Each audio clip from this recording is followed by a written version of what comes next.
very bad hair day. If I lose you guys, I'm on the off and hop back on just my cell phone. I shouldn't lose you though. I am out of data. My hair is just aggravating me today. Oh God. Y'all know what I was just reading about?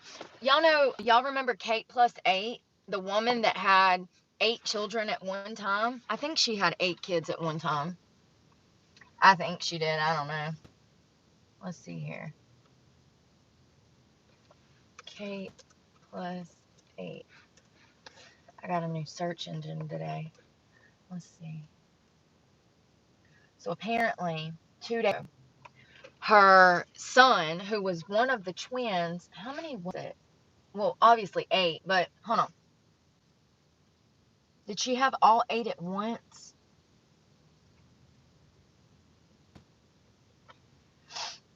So the whole family was from southeastern Pennsylvania. They were on a TV show from 2008 to 2007, Discovery Health. So there was a couple, Jon and Kate, them. They were a couple. They had 8 children. They had a show on TV. This literally, I just found this out, but one of their children actually has come forward stating that Kate, now if you saw the show, then you know that Kate was not right, okay? She definitely has narcissistic tendencies, that she's not a full-blown narcissist. Kate was unhinged for half of the show. She treated her husband Jon like crap. She berated him in front of camera teams.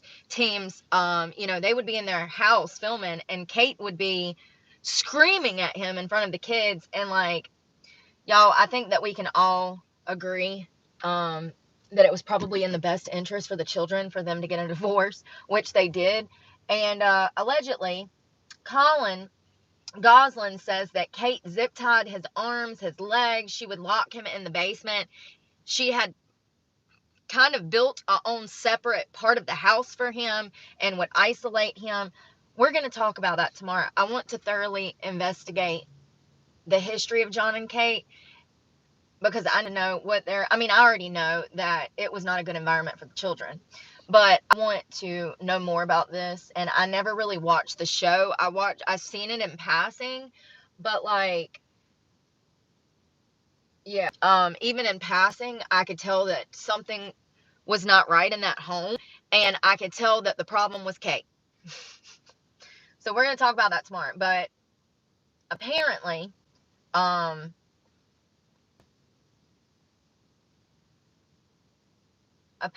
Kate went and hired a lawyer to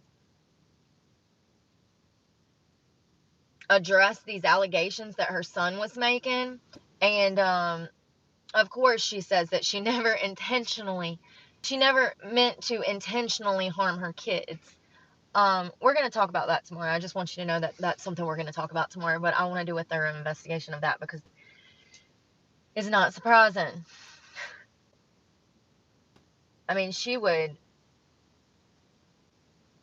insult him on live TV type of thing, which is really detrimental to the children, watching their father have his masculinity ripped away from him because the mother is a narcissist.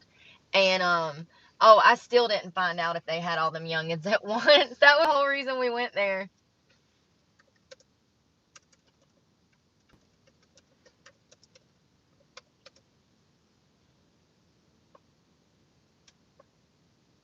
Yeah, with all the twins born at the same time on Kate 8. So it says some of them,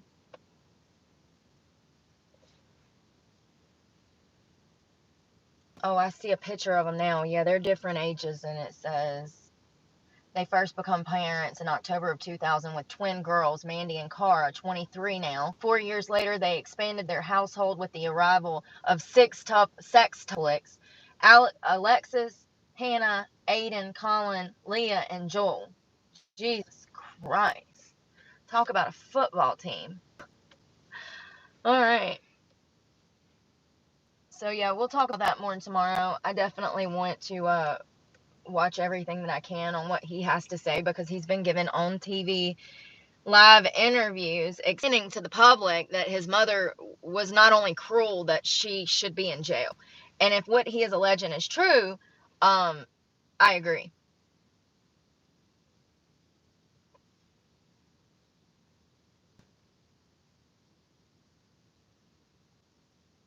Y'all, I've been so busy with job interviews and stuff that my head hurts right now, and so I'm trying to focus on this computer, but my brain ain't firing. So do y'all remember? I'm gonna start with this Natalie Kramer case. My feet are freezing. So do y'all remember 2 years ago when there was a girl that was kidnapped from a Mavericks game? It was a basketball game. There was a young girl who was 15. Her name was Natalie Kramer, and she went to a Mavericks basketball game with her father, and they were sitting in section 221, and everything was normal as usual when they would go to games, and Natalie decided that she had to use the bathroom, and also she said that she wanted to vape. Now, whether or not that was marijuana or cigarettes, they're not real specific when they interview her, because recently it's been 2 years since this kidnapping, and they found her safely, but they're not very clear in interviews as to, she does say that she was jonesing for something, but they kind of beat around the bush about whether it was marijuana or if it was tobacco, so we don't know. She excuses herself to the bathroom, at which time, when she comes out of the bathroom, she runs into two men. Now, there's surveillance footage of her walking with one of the guys and heading to the parking garage. These guys had convinced her to come outside and smoke with them. 11 days later, she goes missing from that game. Her father is left in complete, utter panic because she never comes back from the bathroom. She was actually in a parking garage with these two guys. They decided to smoke. They pull out a supposed bag of weed. They roll up, and that is the last things that she remembers. She was missing for 11 days, and it was only because of her parents hiring a private investigator that they found her.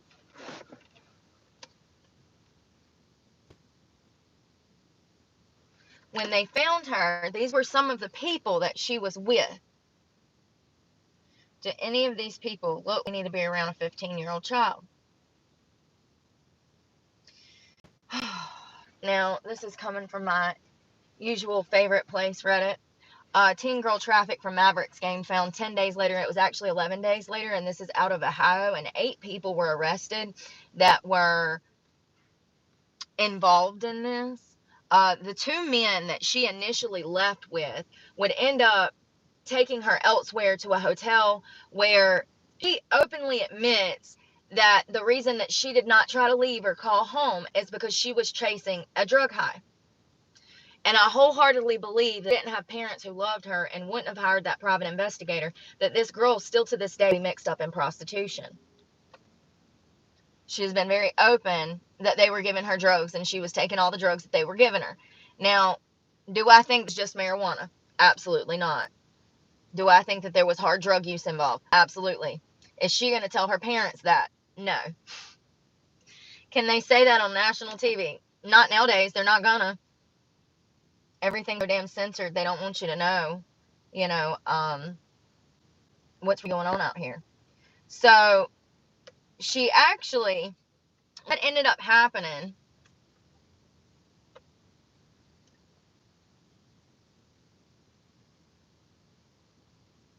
so it's 11 days later, she was recovered by a police officer in Oklahoma City, and from what investigators determined was a sex trafficking ring. So how they were able to find her, let me tell you, because it wasn't due to the sheriff's hard work, okay? Her mother and father hired a private investigator, and that private investigator was able to go on escort sites such as Craigslist, Backpage, things like that, and he was able to find pictures of Natalie half naked that her traffickers had taken of her and then posted online.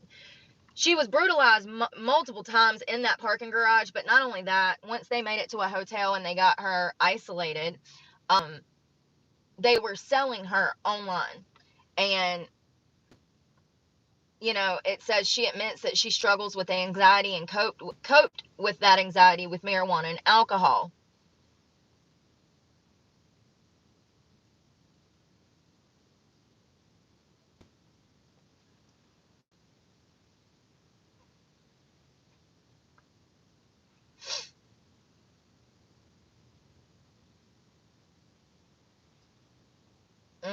Listen to this. This is scary. So when she initially ran into him in the Coliseum, there is a guy that's in, if you remember, anyways, there was one man in there, and she says that she told him, he told her that he had a bag of weed, and she said she wanted to smoke. He didn't tell me there was anybody else with him. He said that it was just him. He told me we would walk back to his car parked in the parking lot in the garage, and that's when the second guy came in.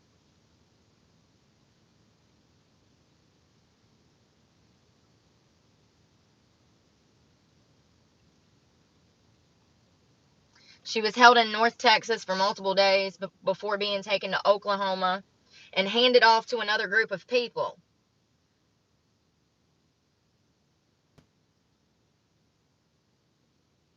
So, of course, the public like, oh, she's a runaway, da da da da da. Yeah, she's a trouble girl. Yeah, she had ran away before. That's exactly how they were able to convince her to leave with them. You know, and I just don't think it's right to blame the victim, especially when she was 15. If she's already having problems at school, problems at home, then her chances of getting involved with something is double. Okay, so even more reason to be concerned about these things and try to prevent them from happening even more.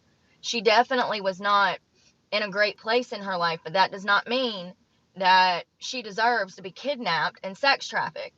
um First of all, a child that young cannot consent. Okay, so it makes it wrong either way. Not to mention they were actively selling her, and they were probably using the money, in my opinion, to buy meth with, because that's what they look like.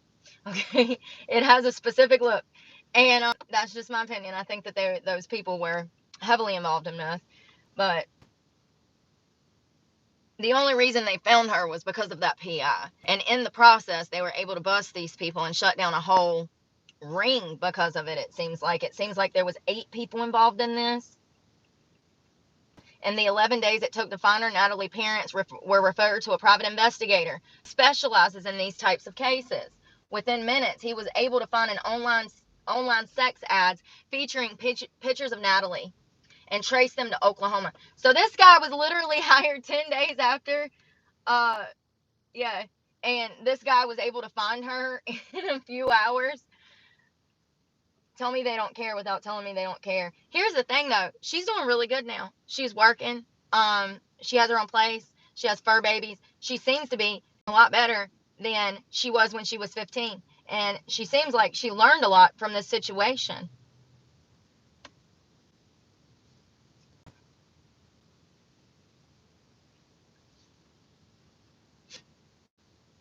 And she actually did try to get help.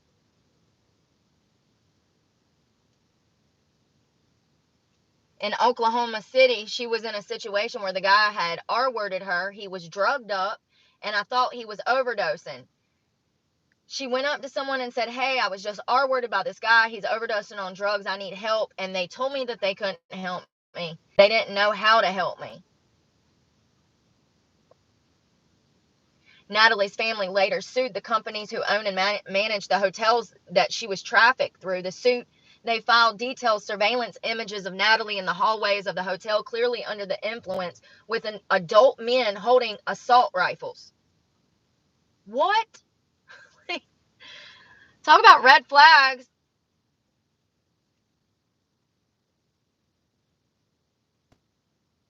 So apparently Natalie's talking about the hotel where they kept her captive where they were selling her out of it in Oklahoma. Quote, I was more surprised to see whole families with small children there, and they look me in the eyes and can see that all of these people were older than me and still not say anything. The dad of these children looked at me and he couldn't tell the hotel, and the man who trafficked her had a rifle by his side all the time. And the family just walked on like nothing happened. So it sounds like there was families living in these hotels that knew that this was happening, and nobody tried to get this girl help. She's saying you could clearly tell that she was not only underage, but, a child, and that it was a bad situation. You could tell from the outside it was a bad situation. She said she kept praying to God, and there came the day that she was rescued, the 11th day. She said, I was just praying to God. I'm tired. I can't do this anymore. I need someone. Send someone. She was walking outside of an apartment complex when a police officer drove by her. That officer turned around. He pulled up next to me and he says, hey, are you Natalie Kramer? She said yes. Multiple people were arrested, charged, and later sentenced to Oklahoma for their involvement in the trafficking there of her. She said, I felt some guilt. I know that there are things I could have done to prevent this, but I know not all of the choices that were made were my choices. Part of me felt guilty, but I had to come to the fact that this is my life and they have ruined my life. I cannot feel sorry for them because they did not feel sorry for me. Here's the thing. I don't understand feeling guilty. I remember one of the first times I tried to leave when I was not even 18. I felt guilty, but after that, I don't think she has anything to feel guilty about. Regardless, she made dumb decisions. However, that does not mean that people can just do whatever they want to her. And I'm glad that they found her, and I'm glad that that officer stopped and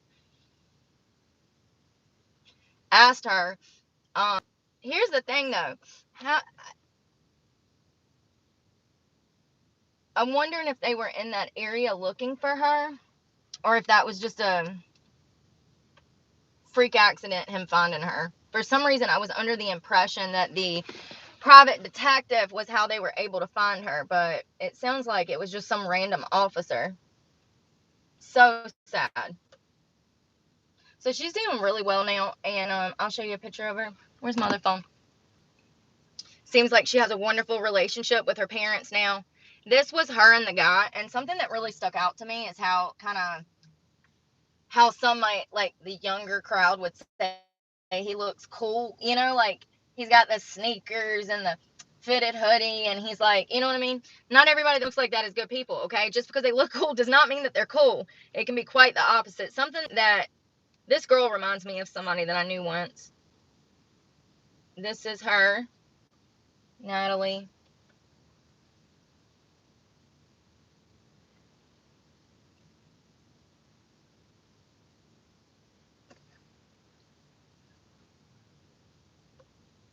Crazy case. I mean, to just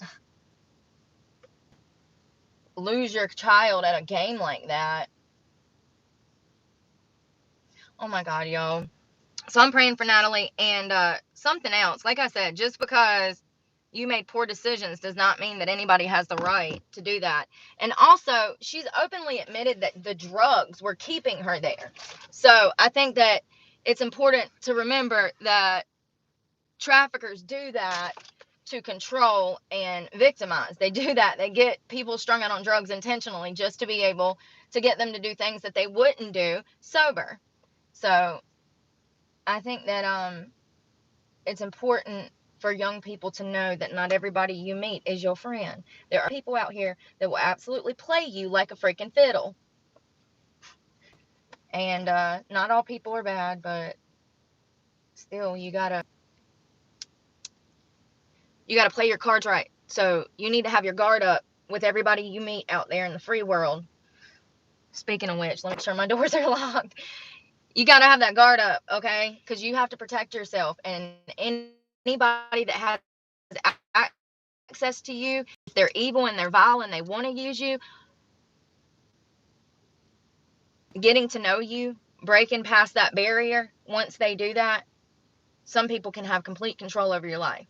And you're so emotionally involved, or maybe mentally involved, or maybe you're like some people, and when danger comes, you phone and you just fall into complete control of someone else because you don't know how to fight or flight. You see what I'm saying?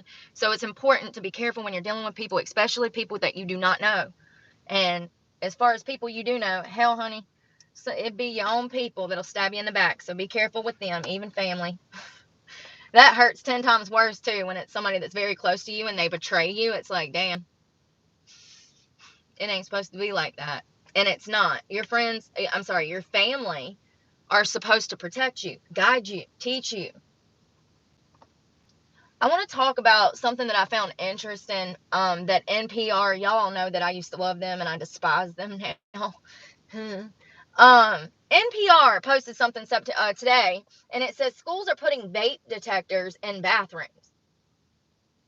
We got a school shooting every week, and y'all were worried about vape detectors. I mean, don't get me wrong. I think it's great because vaping is a problem for teenagers. We all know that I vape.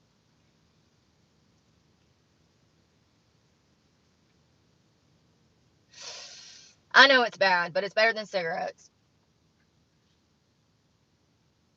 So it says some districts are using money from a $1.7 billion legal settlement against e-cigarette manufacturers, Juul Labs, to pay for these devices. But there's a disagreement over whether monitors are the best way to address the problem, and they have raised some privacy concerns. Why don't y'all take that money and hire more resource officers and put in metal detectors and give classes to students with cadaver lungs to show them what happens when you smoke? Bring back biology. Ain't that biology? I don't know. I never dissected anything. Oh, well, thanks for the money anyways. So she yeah, so the e-cigarettes, I'm sorry y'all, I can't stand fake people.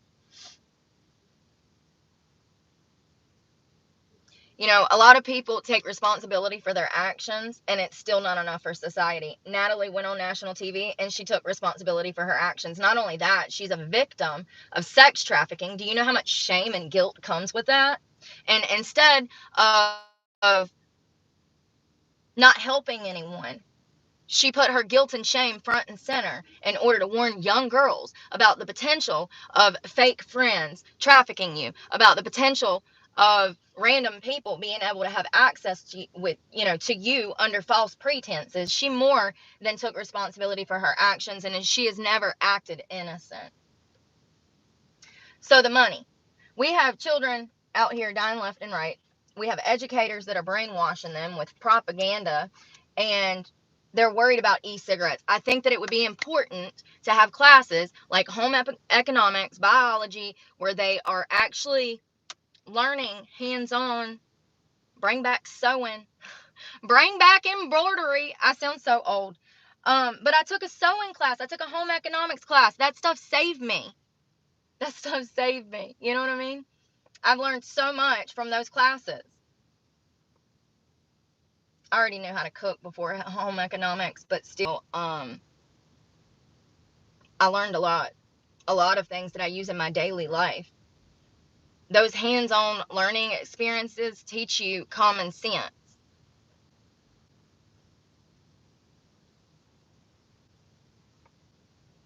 And they don't even teach biology anymore, to my knowledge, not real biology. They have fantasy mixed in with biology. You know what I mean? They have, 72 damn genders now that they recognize.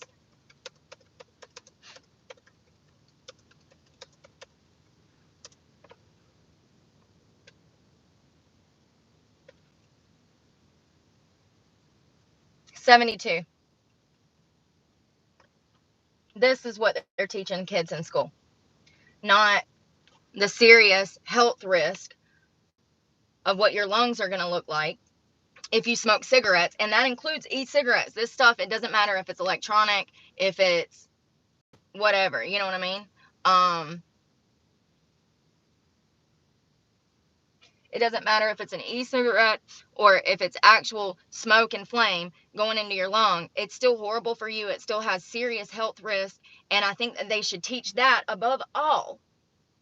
I don't agree with these smoke monitors. Like this $1.7 billion could go to actually help students and prevent other people from being harmed. Why are the schools getting money from e-cigarettes? Let's read this. Nearly 1.6 million, or 6% of high school or middle schoolers reported using e-cigarettes in 2024. And I would double that number because kids lie. They're not going to tell you that they're smoking. You know what I mean?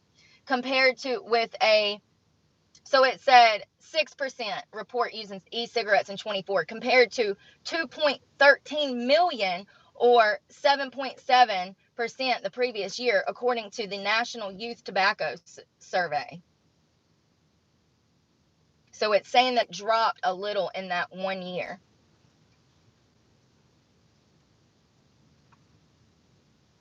The Food and Drug Administration says the long-term effects of vaping are not understood, but that for teens, nicotine-related changes in the brain may affect attention, learning, and memory. Not only that, it literally messes with your brain's development. And I grew up smoking from the time I came home from the hospital until I left my parents' house. Seriously. A very tiny trailer that they both chain smoked up to 2 packs of cigarettes a day with no ventilation from the time that I was born. I started smoking like my own cigarettes, being able to buy my own cigarettes about like 15. When I started working, I carried a pack of cigarettes. Like, it's crazy.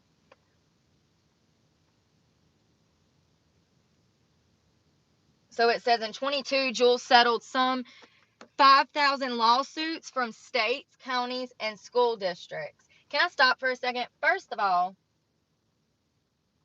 Troy, I am sorry that I took your comment wrong. I'm sorry that I took your comment wrong. And I did. I absolutely took your comment wrong. And I'm so sorry. Just because I don't agree with you. I thought that you were talking about me. I never try to act perfect, but there's a lot of people from my past that say, oh, you think you're better than everybody now? Can you talk to you? No, I just care. If you don't, I can't care for you. I care, and this is what I want to be doing. This is what excites me. And I'm sorry, Troy, that I took your comment wrong. I took it personal, and I shouldn't have done that. And I wanted to apologize to you because it's bothering me because I have a conscience. Because I was fucked up and I was wrong. I took it the wrong way. And I can see how, if you've seen the interviews with her, that certain people could say that she is pretending that she wasn't complicit in the behavior. And she absolutely was. She chose to go to the car with the guy. She chose to smoke with him. And there's several times she could have gotten help. But I'm trying to, the reason I keep talking about these stories is hoping for you guys to understand there's more to it than a physical aspect. I personally was victimized for 17 years, and I wholeheartedly feel like I had handcuffs on me, preventing me from leaving. It is hard to explain, but it is more of a psychological, emotional, mental impact. And mentally, you don't know how to function after, or you don't know how to get out of that situation. And I understand that this girl was doing drugs and she was complicit in it in some manner. However, it is still wrong. It's still wrong. And that is why we have laws against this, because we don't really understand the psychological and mental part of this. Sex trafficking, it's not a lot of research that's been done on it. It's not a lot of people that care about it. I think with the Sound of Freedom coming out last year, I think that brought a whole new awareness to things, and people think that movie was based in Cambodia, maybe, I don't remember, but it was in another country. Those things are absolutely happening on American soil, and I think that talking about how these things happen, like me personally, the fact that I was already homeless, the fact that I had no family, the fact that I was, wild, you couldn't tell me nothing. You know, all of those things were contributing factors as to why I was picked for a victim. Talking about those things and addressing those things and Natalie telling her story is how we start preventing these things from happening. But I am sorry for taking that fucking personal. It's about like a week before, you know, so my PMDD, y'all. Shit. At least I meant one wrong. I try. So let's see. In 22, Jules settled some 5,000 lawsuits. And that was in counties and school districts that alleged that. Why are the counties and school districts alleging that e-cigarette makers use deceptive marketing aimed at teens and neglected to prevent underage sales of its products? They want to market it to children. What did I tell you guys? Oh, thanks for the sticker, bye. Thank you for not hating me. I told y'all I'm a little slow sometimes. They package these things to be appealing to children. 1,000%. Watch when I hit it. Look how this little panel lights up.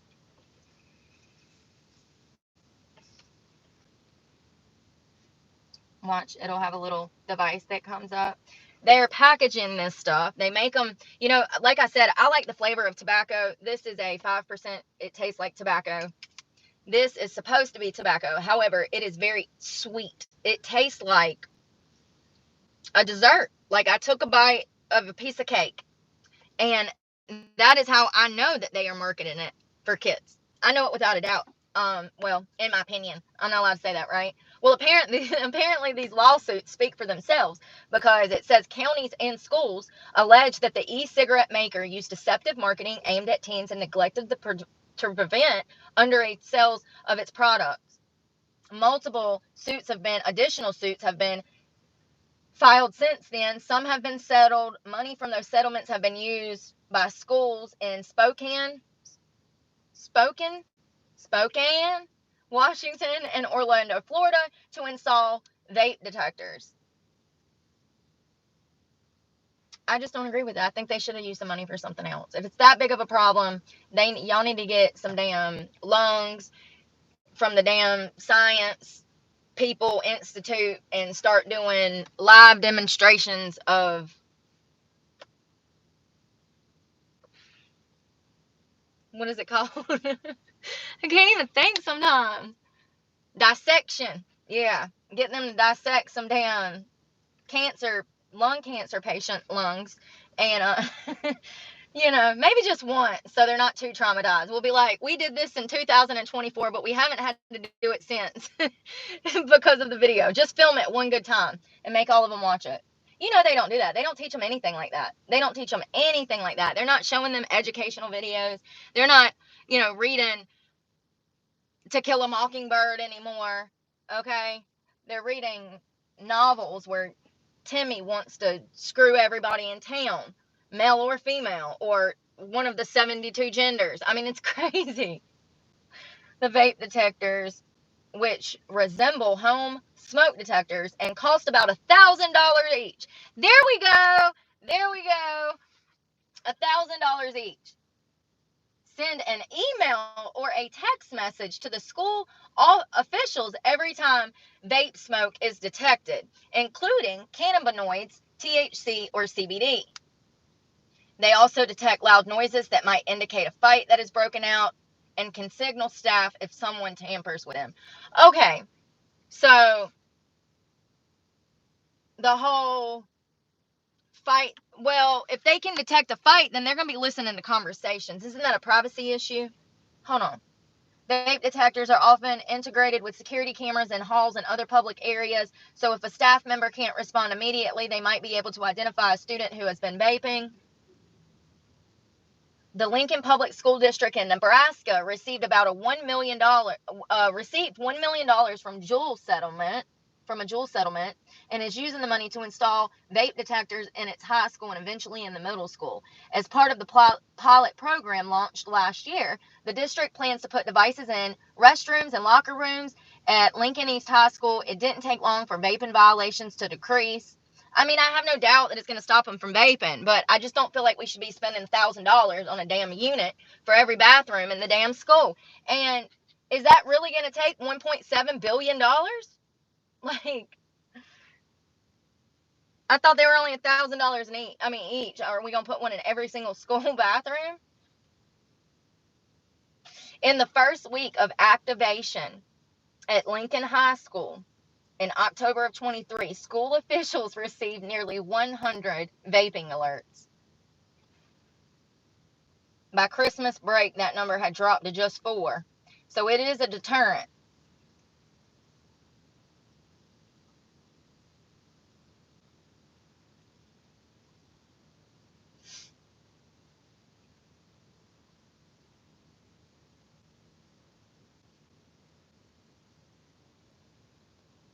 So it says after a successful pilot project, they saw an 80% drop in alerts over a course from 22 to 23 school year.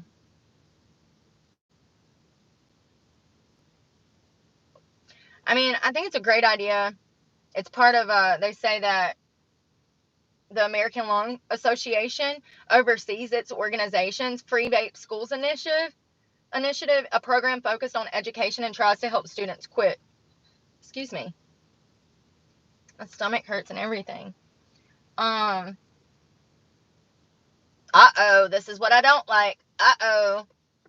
School officials who talked to NPR acknowledged that they sometimes get false positives from substances such as perfume. I don't know, if you're going to put them in there, shouldn't they not be faulty and be detecting, perfume? Like, come on, man.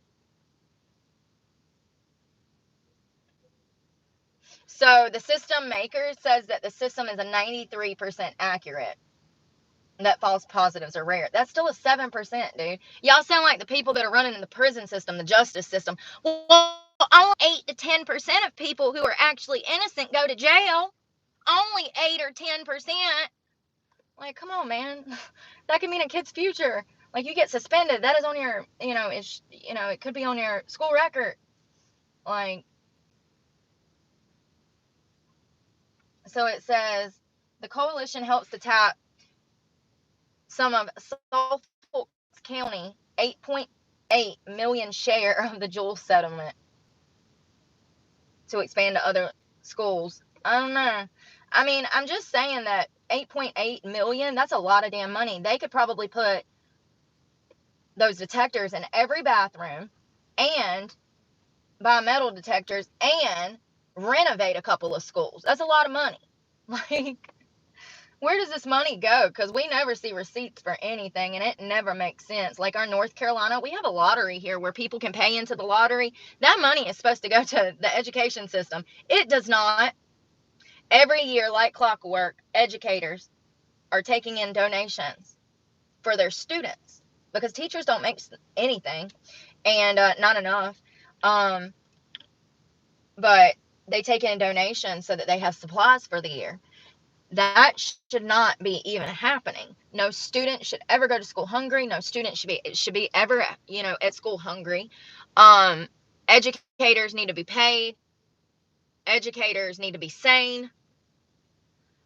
And there's a lot that needs to change. But this money that these schools won from this Juul lawsuit, we'll never see anything positive. In my opinion, I don't think that we'll see anything positive come of that. You know what I mean?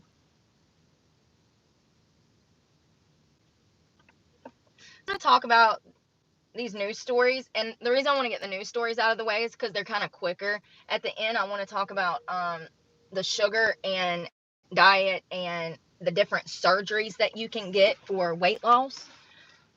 So let's talk about this officer, Kevin Rodriguez, is 33, who was with the Raleigh Police Department since 2018.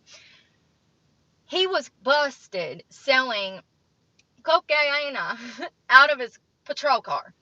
Yes, nose candy out of his patrol car.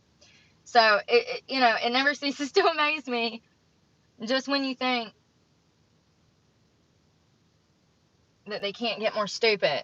You read this. So this happened back in 2022, and it says that he was arrested after he sold blow while on duty in his patrol car and in uniform. He was a field operations division officer with the Raleigh Police Department. He was arrested and charged with distribution of nose candy and possession of a firearm and furtherance of a drug trafficking crime. The U.S. Sorry.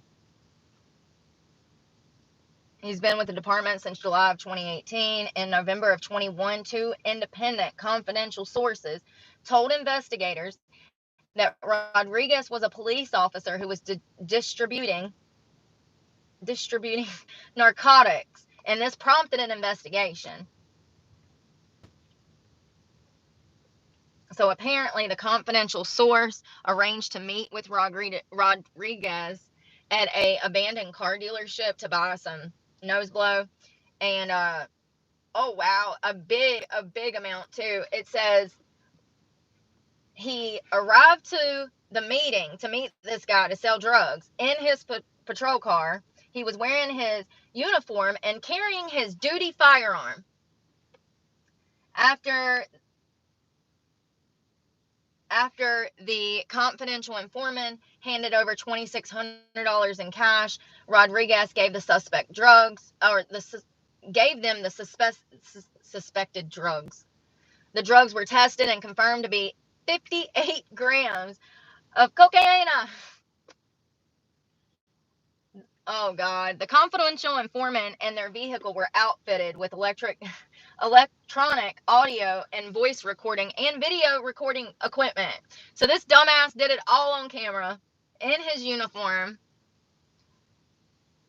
If convicted, Rodriguez faces a mandatory minimum penalty of 5 years behind bars and a maximum sentence of life in prison. Whoa.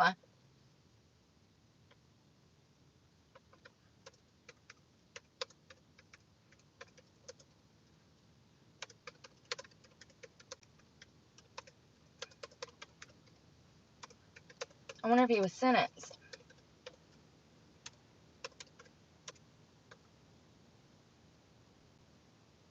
He was just sentenced.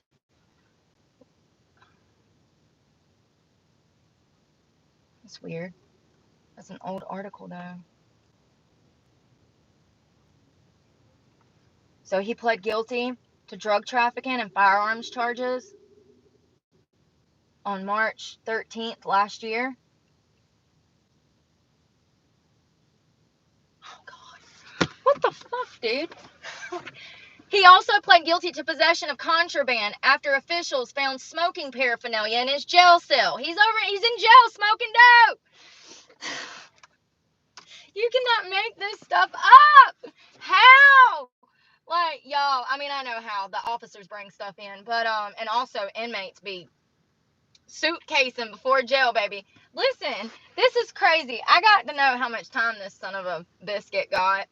So it says, Mr. Rodriguez's actions betrayed the public trust, dishonored the oath he swore to uphold, and discredited his character. I agree. What a pile of crap.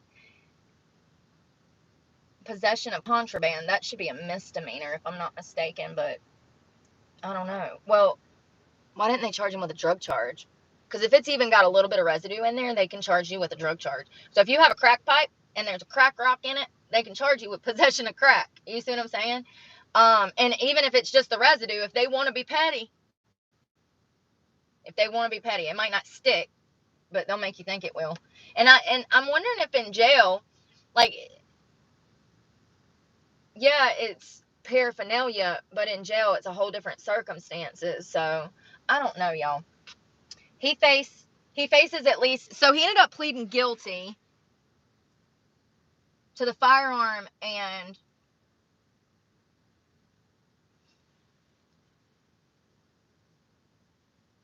he's looking at 10 years in this. He's looking at 10 years in prison when he's sentenced later this year. Well, this was in 2023, March. So why has he still not been sentenced? Like, so he's in jail. He said, okay, so he pled guilty to the charges of drug trafficking, firearms, and then while he was awaiting trial, he was in there smoking dope, and they searched his cell and found it just says paraphernalia, of smoking paraphernalia. So maybe it was just weed, which is probably more likely, but he still hasn't been technically sentenced yet, but he's only looking at 10 years. I mean, he's been serving 18, 19, 20, 21, 22, 23. He's already been serving 7 years. By the time he goes off to prison, he's already served over 70% of his time. He'll get out because you only have to serve 65% of your time. So they're going to give him time served. We're going to keep an eye on this. How much you want to bet they'll give him time served? He won't serve a day in fucking prison and he'll get probation. Because part of your post-trial or pre-trial, or part of your release after prison is that you are mandated to find work, be going to school. They're going to put you on probation after serious trafficking charges like that. They're going to monitor you for at least a year, if not multiple years, after you do your time in prison. So we're going to circle back around to that when he gets sentenced, because I find that interesting. But like, what a vile miscarriage of trust. I mean, it's a vile betrayal of trust. There you go. And these are isolated incidents that we talk about when we talk about these officers. I do think that there are some good officers. I just think that they're few, far, and in between due to the fact that they are easily influenced by their peers and their coworkers in the job. If over 50% of the sheriff's departments are, lying sacks of crap, when you go into that industry, you have a 50% chance of being a lying sack of crap, because that's what you're surrounded by and you are who you hang around. So, and I don't know how many of them are good or bad. I just know that when I have to deal with them 99.9% of the time, they do not help me. They don't care. Oh, and I forgot to mention I was falsely convicted of crimes that I did not commit. So, if anybody should hate, it should be me, but I don't, because I don't have hate in my heart for anybody. But I will say that I'm thoroughly annoyed by the way that officers act. We need better programs for them to get trained. They need empathy training. They need IQ testing. They need so much. There's so much more that comes to being an officer that is not did nowadays. Back in the day, most people that got into that, they had training. They don't do that anymore. Over half of the force can't even get out of their car and chase a suspect. All I'm saying is that we've lowered the bar, and in 2024, we should have every officer trained to the max and educated on how to deal with specific situations. Every situation, honestly. I mean, you're going to be dealing with a lot. It's just so much more to it than carrying a gun, in my opinion. But talking about people in positions of power where they're actively, highly involved in their community, people in positions of trust, one of those people being pastors. I think that pastors, cops, nurses, doctors, there's certain people, therapists, school teachers, there's certain people that we're taught when we're young that we can trust. And unfortunately, there's always one or two bad apples. And there's a former Kernersville pastor out of North Carolina that was arrested yesterday in Las Vegas. I want to talk about this guy. Let me show y'all his picture. He's definitely had some Botox, honey. That is Botox Central. Hell, and I think he even has makeup on in that picture. That's what we like to call metrosexual, honey. It's a man that likes to pluck his eyebrows and do his facials and get his manicures. We love that. It's fine. We love that. If that's what you want to do, honey, you can be cuter than me. I just can't date you.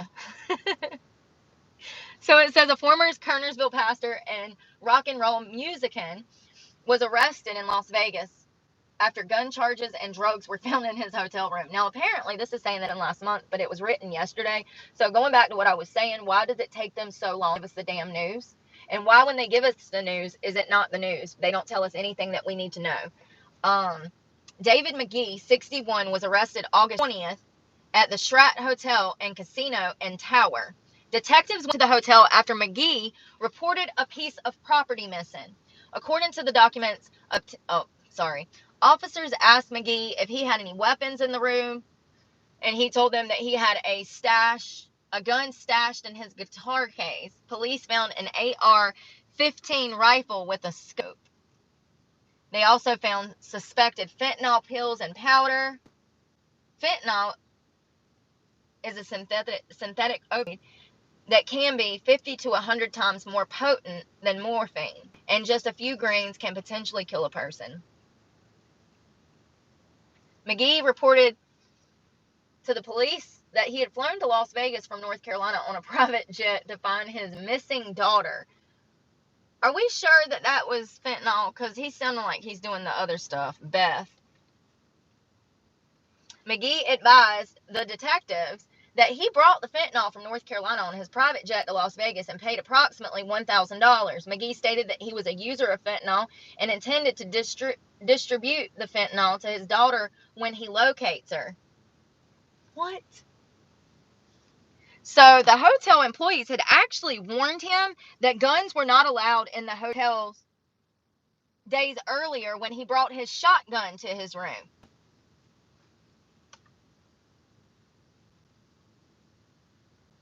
Before his arrest, he posted on Facebook that he was traveling to Las Vegas on his daughter, whom he believed was living in a flood control tunnel. What is that? Y'all, drugs are bad. Flood control tunnel. Is that a real thing? Oh, it looks like it is. It is. Tunnels allow us to break free from the confines of Earth's surface.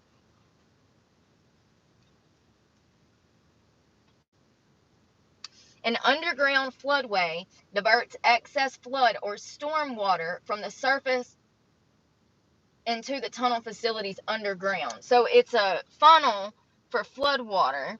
Okay. Okay. Lord, why would she be down there? And does he even have a daughter?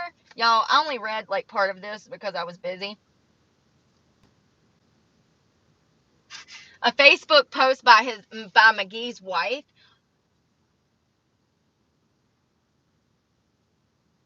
stated that he had been in touch with his daughter and that he was asking for prayers for his health, wisdom, safety, and discernment. He did not appear for his probable cause hearing on August 21st for medical reasons.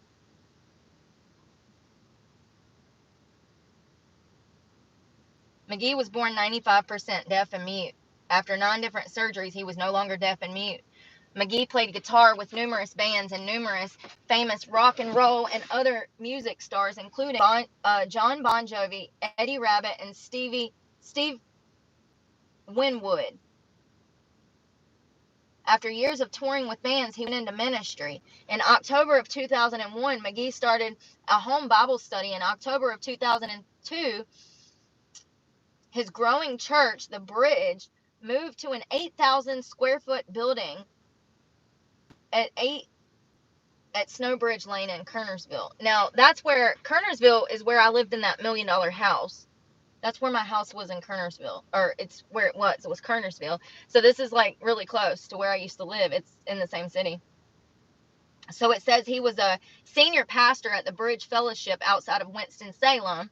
That's where I was this morning.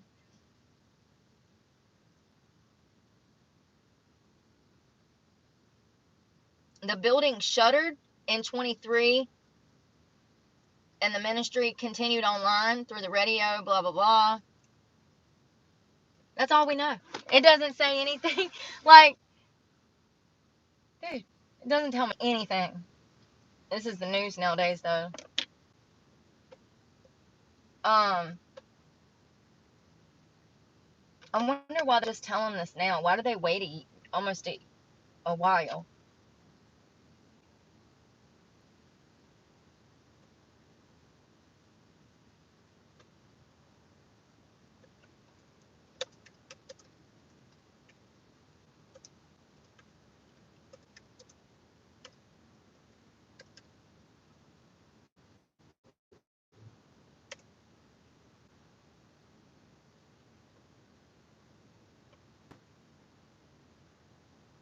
So I can't find anything out if his daughter was actually missing or if this was because of the drugs. I'm going to assume that it was because of the drugs. So he does have a daughter, Ashley, Ashli, Ashley. He has 2 adult sons. Damn it. Damn pop-ups. Oh, Lord.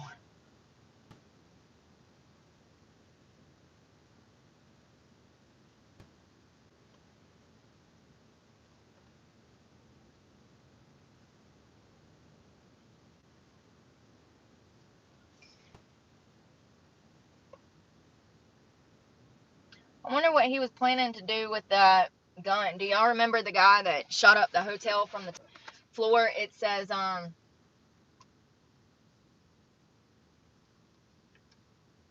when officers found McGee, he had the AR-15 with a scope. They initially thought he was planning a mass shooting similar to 64-year-old Stephen Paddock's 2017 attack. Do y'all remember that? Jason Aldean's concert? How freaking terrifying. We need to cover that one day. Paddock smashed the windows out of his suit on the 32nd floor of the Mandalay Bay Resort and Casino with a hammer and fired at the crowd of 22,000 people, killing 60 and wounding at least 413 others.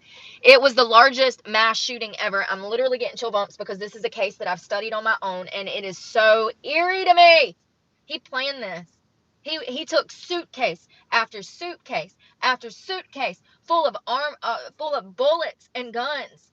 He planned this. The man that I'm talking about, the Stephen Paddocks. It was in 2017, and I do believe that it was a Jason Aldean concert, but I could be wrong. We'll cover that one day and go into great detail. Where was the location? Was it outside the Mandalay?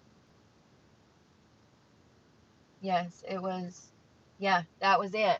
It was the Jason concert. So that was crazy. Jason Aldean was on the stage performing, and so imagine like this is a stage, a huge amphitheater. Well, all around that stage are hotels, huge high-rise hotels, and this guy killed and injured all of those people, and he planned it over a period of a week. He was just taking in more and more guns and ammo, and something that I found um really heartbreaking is the testimonies from the people that were actually shot and the victims in the crowd when they were trying to escape. And it is one of the main reasons that I refuse to go to any public concerts like that anymore. It is terrifying. Just like the Astro tour with, what's his freaking name? Was it Travis Scott? I don't know. It's one of them rappers that I don't listen to. But I think he has one song I like, which is Sicko Mode. But, and I don't know if that's the right person. But this is crazy. And so I guess when they found McGee in the hotel with all of these drugs and these guns, and then apparently he was already warned prior about not being able to have guns and tell. And apparently the gun that they told him he could not have was a shotgun. And then fast forward, they find him with an AR-15. Super creepy. Sounds like, here's my question. How does someone be a rock star for as long, and he wasn't really a rock star, but kind of, you know what I mean? How are you a rock star for that long? You don't get in drugs. You don't get involved in the drugs and alcohol and all of that stuff. You get into ministry, and then you fall into drugs? Weird. Super weird. Like, and I don't know if he did drugs when he was a rock star or not, but I'm just saying it seems like if he was on the road to ministry, how does that happen? Like, I just feel like doing drugs after ministry is worse than, rock and roll. You get what I'm saying? He, like, took a bunch of steps backwards.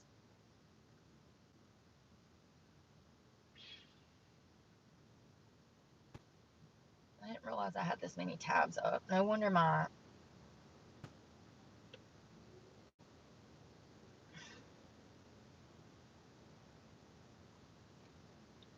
Yeah, I don't know. I have so many tabs on these weight loss surgeries and stuff. I guess we should just jump in. Um, for those that don't know, last year I lost a bunch of weight. I actually moved to Florida 2 years ago, not quite 2 years ago. And I wanted to get fit. I started running. I started working out, and I lost over 70 pounds. When I moved back to North Carolina last year, I was probably, it was last October. And I think it was actually June or March when I moved back. I can't remember. I get my dates mixed up. I actually was trying to put on weight because I'd kind of got too skinny. And all of a sudden, I went a bunch of betrayal, and I wasn't eating because of the stress. And I started losing even more weight because I was going days without eating, but also because I've become homeless, I don't have the money to eat a lot. When I get money, it goes to bills. Like yesterday, I got some money and I had to pay my insurance and another bill, a different bill. So the money that I got is all gone to bills. So that doesn't leave much money for food when all income that you do get is going to bills.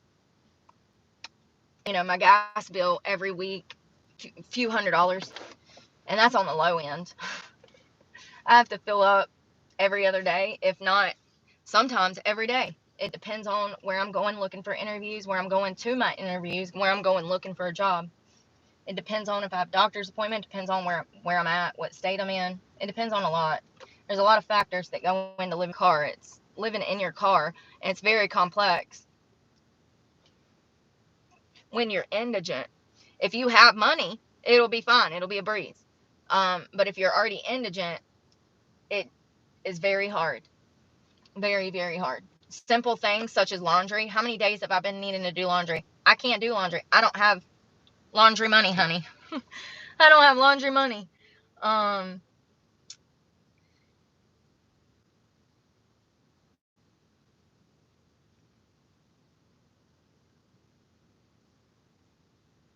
Somebody sent me money yesterday.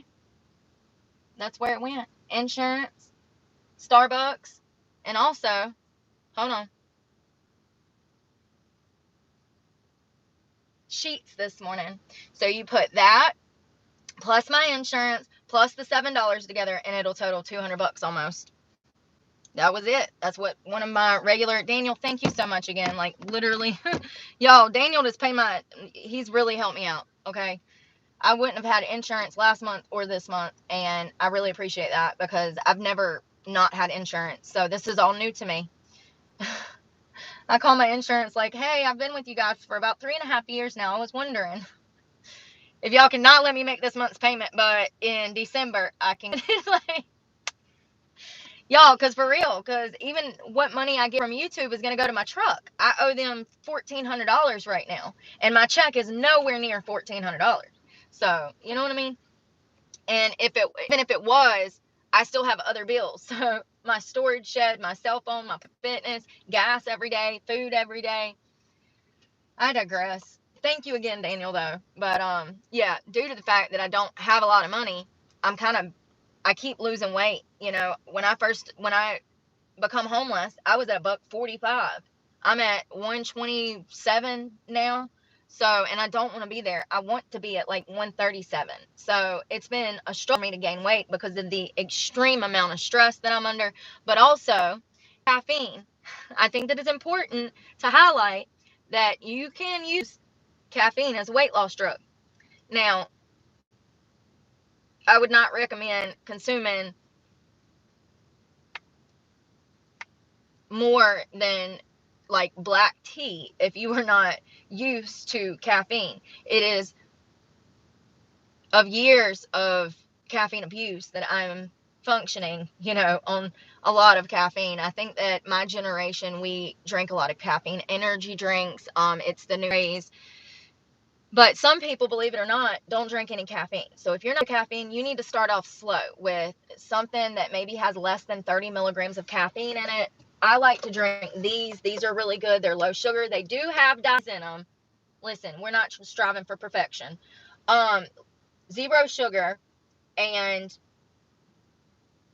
they have some that only have like 30 milligrams of caffeine. This one has 90, so you don't want this one. But you can find these at Walmart, and you can add them to water. So if you lack energy when you wake up in the morning, if you lack energy, if you think about going to the gym and it makes you tired just thinking about it, maybe try implementing some caffeine into your diet. Maybe not that one. They do have some Crystal Light ones that are 35 milligrams.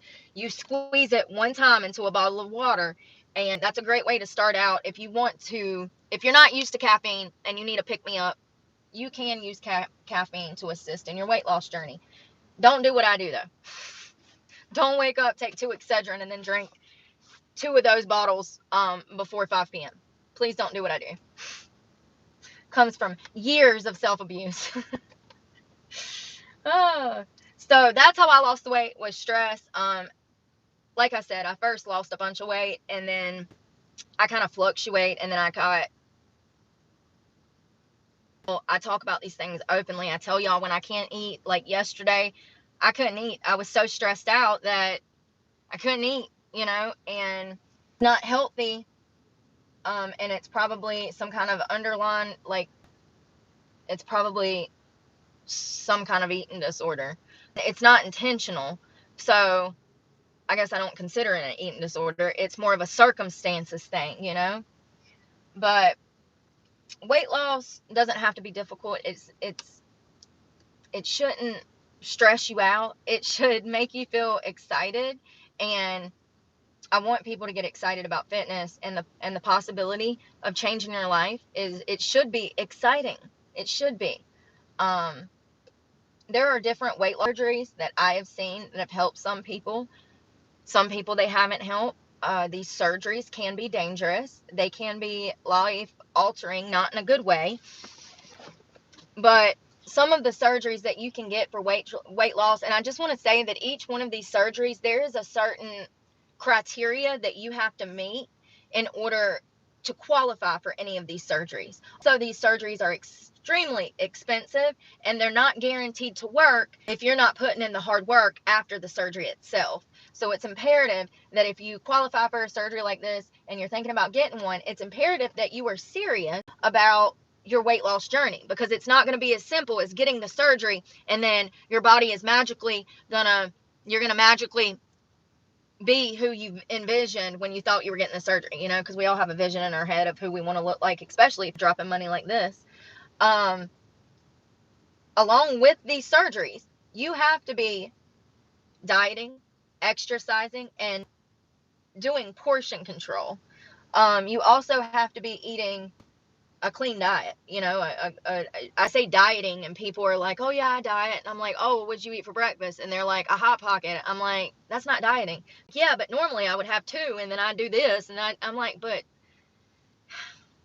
I guess it's an effort. You made an effort, honey. That's not dieting. So let's talk about a few of these these surgeries for weight. There is gastric banding, and that is a band that, the way that I've had somebody describe it to me, is that it goes around. It's also called a lap band. It's an inflatable band that is placed around the top part of your stomach, and it says the band slows entry of food. I've known people that band and it worked for them, but they had to portion control on that. That's something that,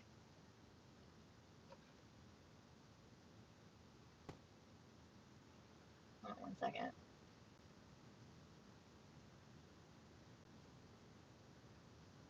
So it says adjustable gastric banding uses silicone band to separate the stomach into a small and large pouch. Oh, I get it. So they shrink the stomach by separating part of it. Can I have a picture? Can we play Pictionary? Which stomach surgery is this? So, let's see. I want to show y'all pictures. Okay. Yes. Okay. Oh, it's not what I was envisioning, but it's similar. So this is going to be the gastric banding, also known as the lap band. Oh, it has a little sensory, like a heart detector that comes off. That's what it was talking about. It says that it has a device that hooks to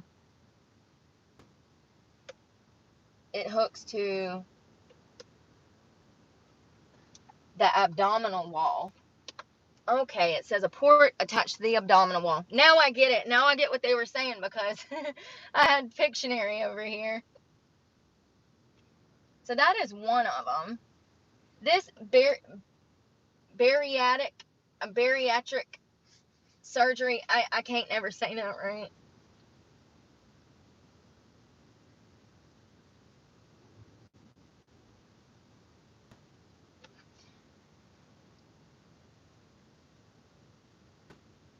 So it says the surgery generally involves making the stomach smaller, which makes you feel fuller probably quicker. The issue with this surgery that I have heard of is that sometimes your stomach can get stretched back out. It says bariatric surgery includes a range of surgical procedures. It's for weight loss, making the stomach smaller, which makes you feel full after eating a small amount. So it says, oh wow, okay. So lap band, gastric bypass, and a gastric sleeve are all common types of bariatric surgery. Huh. Okay. So when somebody says, "Oh, I just had I can't say it, bariatric surgery," that could have been a lap band, a gastric sleeve, or bypass. Interesting. The more you know. I thought it was different types. No! There we go. So there's also a thing called a gastric balloon, and it is an inflatable medical device that is temporarily placed into the stomach to help reduce weight. It is blah blah blah.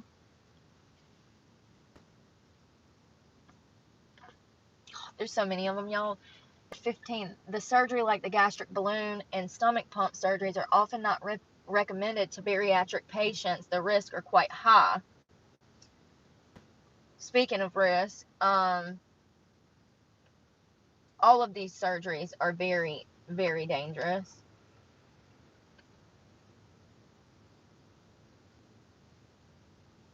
Bypass. I want to meet y'all bypass. Gastric bypass, and it's been formed for over 50 years. It's the most common type of, sorry. Ugh. The procedure involves stapling the stomach to create a small pouch.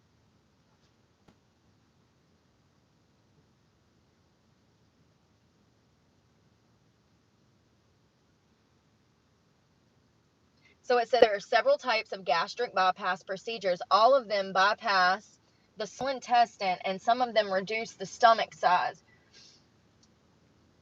So this limits food intake by reducing the stomach size, limits food absorption by bypassing parts of the small intestines, and it combination restrictive and malabsorptive. Malabsorptive. Y'all know what I mean.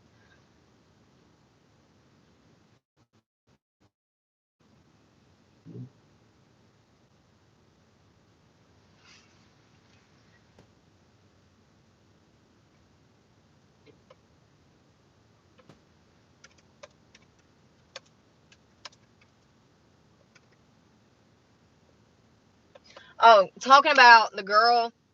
Okay, so what sparked my interest in this was that Kayla had posted a girl whose parents continuously keep paying for her weight loss surgery. And they've done I haven't watched the whole thing, but just in the few minutes that I watched it, she had had 3 major procedures, starting at $19,000 each starting.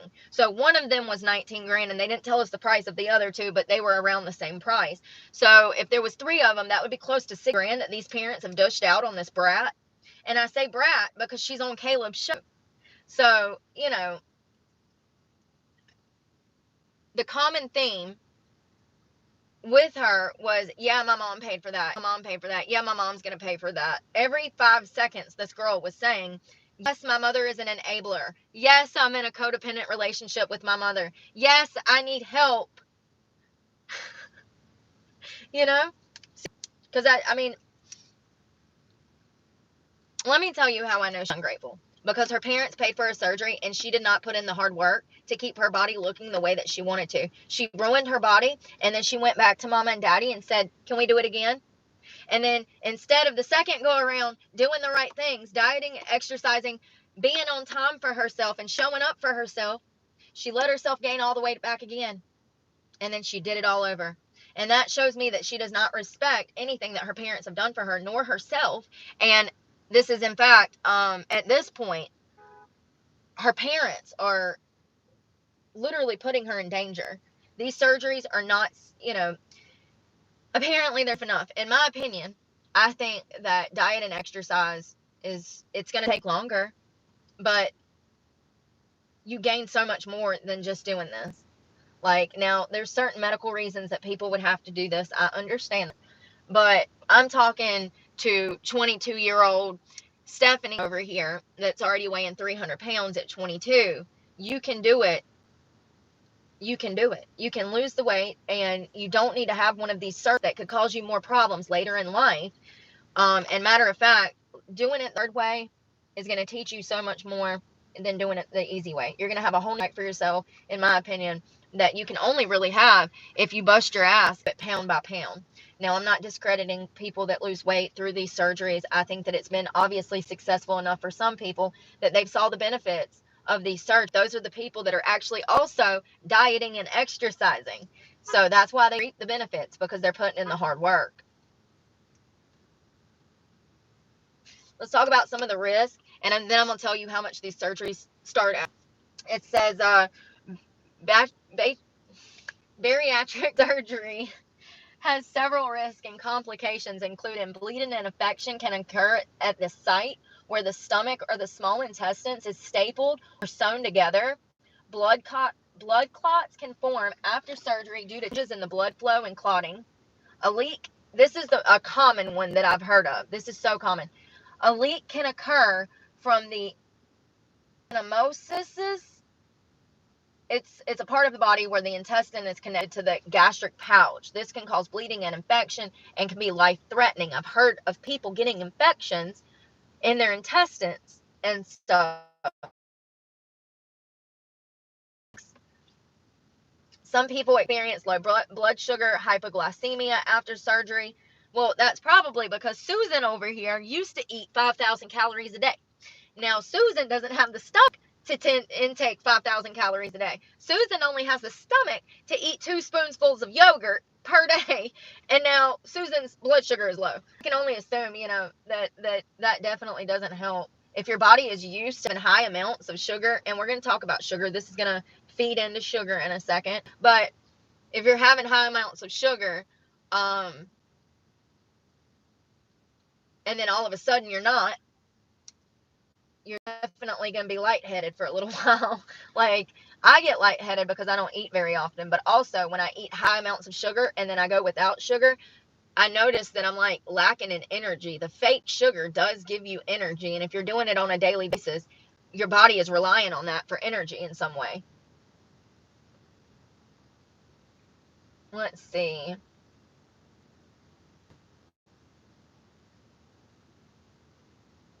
So it says that surgery in general can affect the body's ability to absorb nutrients and vitamins, leading to deficiencies. I think that's why my head's hurting today, is because I barely ate yesterday and I'm probably deficient. I'm also been pale. I don't know why I've been pale. My face looks thinner to me, you know, and I go through moments from not eating. I did eat so far today. I had a Starbucks sandwich, which is not the best. That does not have vitamins and minerals, but I try to take my vitamins. So there's also this thing called dumping syndrome. The condition can cause diarrhea, flushing, lightheaded, and vomiting. Gallstones can be a complication of weight loss surgery. Depression can be a risk, especially for people who already experienced depression before surgery. Weight loss surgery can lead to social changes and relationship changes. Hair loss can be a side effect of weight loss surgery. Sagging, well, that's going to come with weight loss in general, but yes, I'm sure that it's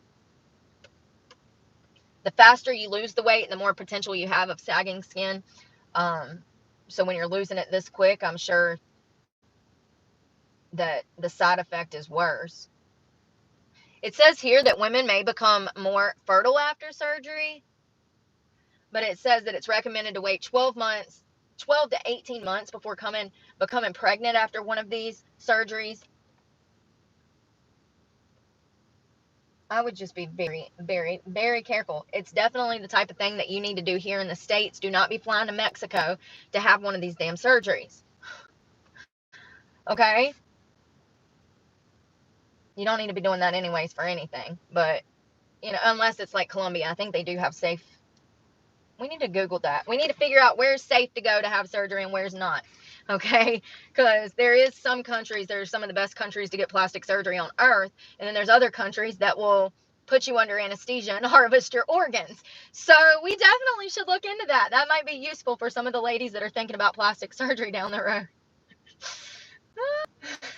They go to other countries to cut the cost. Imagine thinking that you're saving yourself money and then you wake up without your kidneys. Woo, that's scary. All right, anyways, these surgeries start, if I have to say this word one more time, bariatric, these surgeries, the weight loss surgeries can cost between $15,000 and $33,000. Here we go. Oh, y'all are dying. So I was going to click on this things. Gastric bypass cost around $12,000, while a gastric sleeve costs around $15,000. Many gastric bypass costs a few $1,000s less than the traditional gastric bypass. So other factors like that can affect the cost of these surgeries include coexisting health conditions, complexity of surgery, anesthesia fees, geographic location, length of hospital stay, and surgeon fees can all increase the cost. Many people that have bariatric surgery is covered by their health insurance plan. Some hospital and clinics offer payment plans for patients who can't pay for the surgery up front.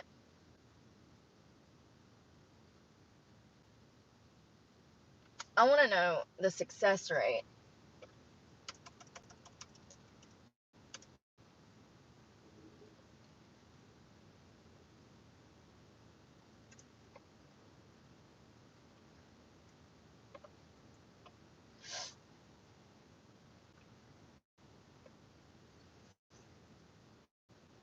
Hmm.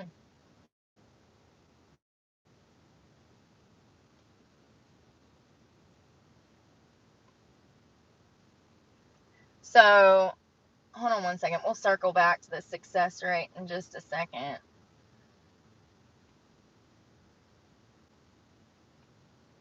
Damn it. I get so aggravated when whatever. It says, what is the top 3 causes of death after bariatric surgery? 63% of these deaths occurred within 30 days of the initial the surgery. 40% occurred after hospital discharge, and it's that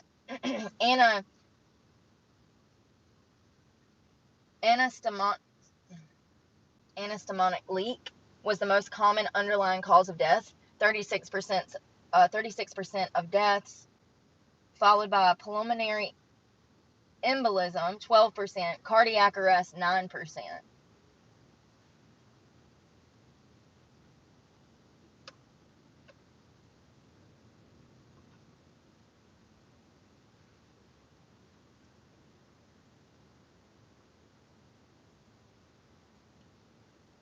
So it says the success rate of these surgeries are supposedly 90%. It says many people experience steady weight loss for the first 2 years and then stall on a regimen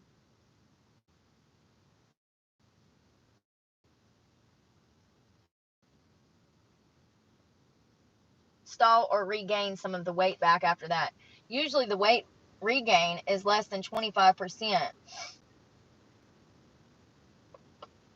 Listen, I'm just saying that the people that I've known that got the lap band, and I knew one person that had gastric bypass. So right here it says the long-term success rate of these surgeries is between 68 and 74%. Well, the people that I knew, they did not succeed. They gained the weight back. So they must have been in the damn, 25 to, yeah, 25%.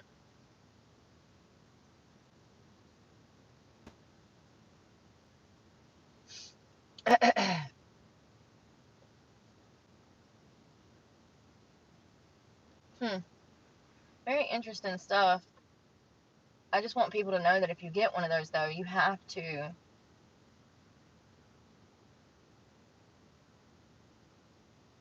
It's kind of crazy, though. It said 63% of the people that died within 30 days after surgery. 63% of people that die from this surgery died within 30 days after the surgery. 40% occurred right after the hospital discharge.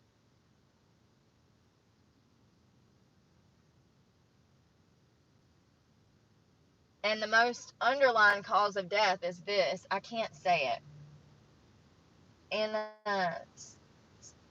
yeah, that was 36%, which is the leading cause when somebody does die. That's crazy. And that's a leak in the intestines that we were reading about.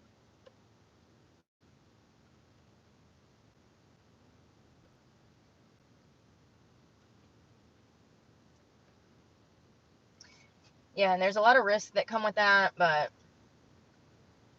if that is what will, motivate you to, if that's what you need to motivate you to get started on your weight loss journey, I think that you should do it. But I think that people need to understand that it is not a fix all for everything. You have to put in hard work along with that surgery and after. I've heard of people getting there, the one where we literally just read it and I already forgot. The one where they cut your stomach in half, they take a portion of your stomach. If I remember correctly, I heard that you can stretch that stomach back out. So if you don't go on a diet after let me just make sure. Can you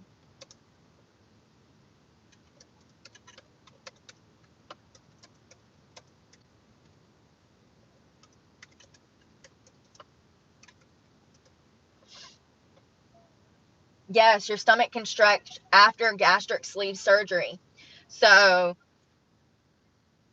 when you first get this surgery, you're not going to be able to eat a lot because your stomach's not as big as it used to be. And matter of fact, probably from all of the surgery, it's probably swollen. I can only assume, but you know, um, when your stomach went, so our stomachs are technically like the size of our palm. So if you have that, that's how big your stomach is. So when you think about a burger is about that size. You really don't need much. If you're eating more than that, then if you're sitting down in a sitting and eating 4, 5, 6 hamburgers, that's why you're gaining weight. So you really technically only need, and that's going to vary from person to person. A grown man's hand is double the size of my hand, sometimes bigger. So that makes sense. But after they take a portion of your stomach went from this, cut that in half. So now your stomach went from this to this. You're not going to fit as much in there. If you get into the same eating habits that you were at to make you gain the weight to start with, and you're sitting there and you're binge eating and you're overeating, you're emotional eating, you're depressed eating, we all do it. It happens. It's okay. But if you're doing that, you're going to stretch that stomach right back out to where it was before. And so I knew that I had heard that back in the day. It can happen. And that's typically why we see people lose the weight, and then a year or two down the road they've gained it back. So yeah, they had bypass surgery, but they didn't follow along with their diet. And it's so important. And it doesn't mean that you can't ever have one or two good things, but not good things. It doesn't mean that you can't have sweets and sugars and all of that. It just means in moderation. Speaking of sugar, we all know that sugar is an enemy of our health, right? It's like one of the biggest enemies of our health. There is sugar in everything, from baked beans to biscuits to white rice nowadays. I'm like, how did they manage to put rice, sugar in that?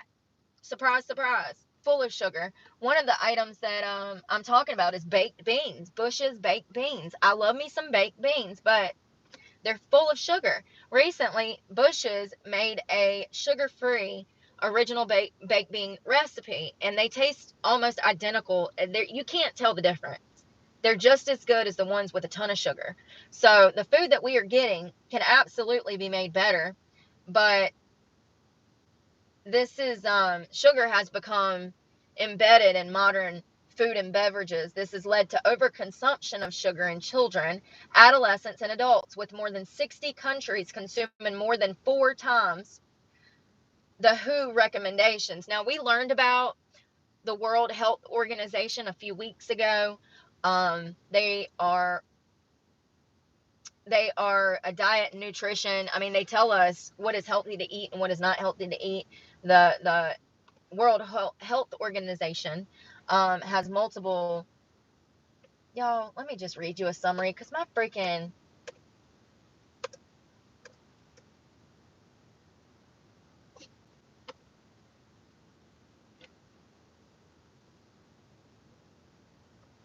What is the purpose of the WHO? Promote health, keep the world safe, and serve the vulnerable. Our goal is to ensure that a billion more people have universal health coverage, and to protect a billion more, blah, blah, blah, blah. So the WHO has given recommendations of only 25 grams a day per person. Most, it said, with more than 60 countries consuming over 100 grams of term effects of cognitive processes and hyperactivity from sugar overconsumption beginning at adolescence are not known.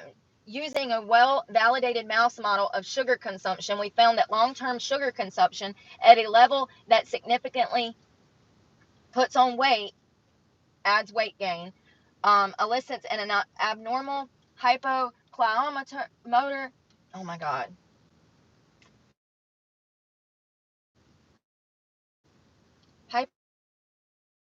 Hyperlocomotor. That has to do with your brain chemistry. Response to novelty and alters both episodic and just because I had to go Google every single one of those damn words. It affects your memory process. It affects your long-term and short-term.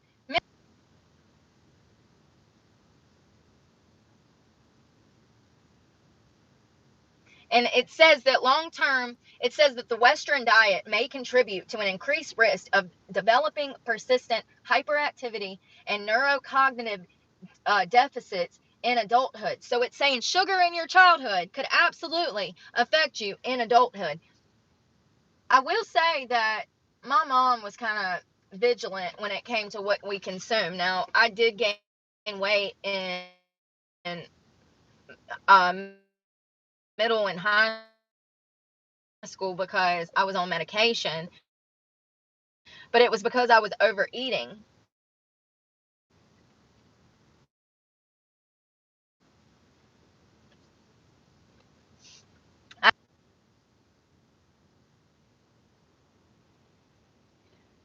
It says increasing evidence shows that unrestricted consumption of high sugar food and beverages within the Western diet may be linked to the increased obesity epidemic. A strong association between attention and obesity have further been revealed. taken together. Sorry.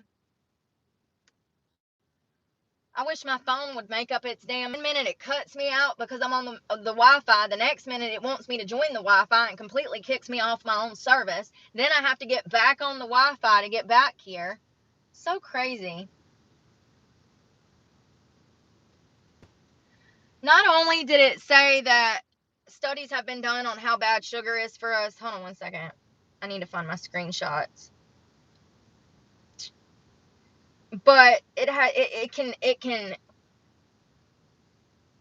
interfere with early childhood development. It can, let me just, it's not good for the brain. It's not good for children. I mean, it's bad, y'all. Like, it's really bad. And it's crazy to me that the FDA, of course, still allows half of the stuff that we have access to anyways. Who is honking?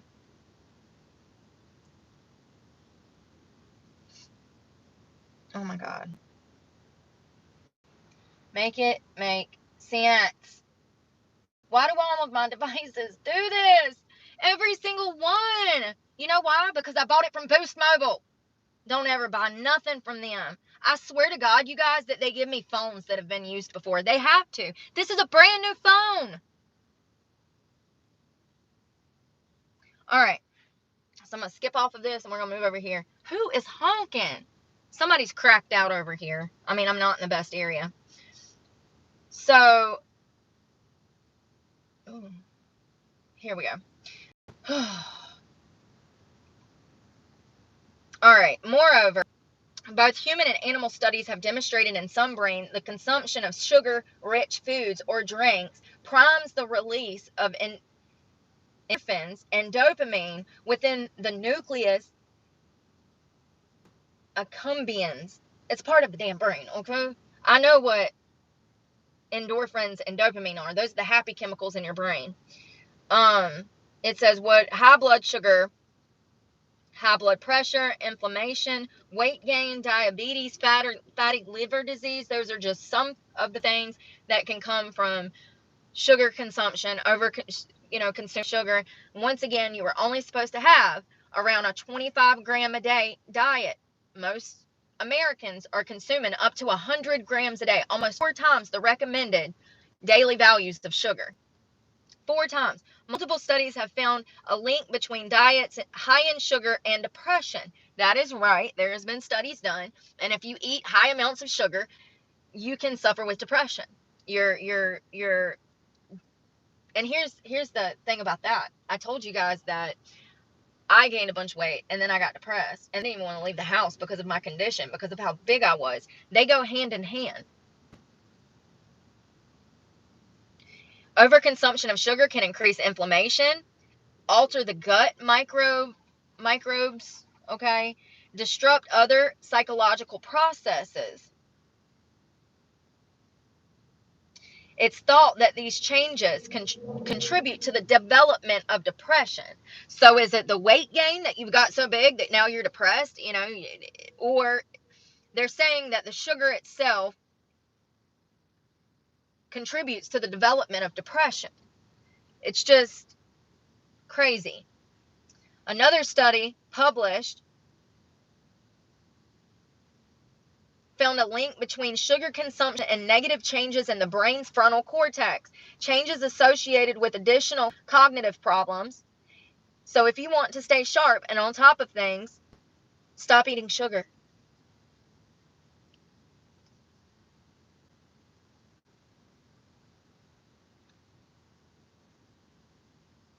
So it's saying there's growing evidence showing that addiction and substance dependency strongly rely on increased hyperactivity, impulsivity, and compulsion following. And this is long-term sucrose intake produces hyperactivity, hyperlocomotion. And it says that it can even, so it's saying sugar dependency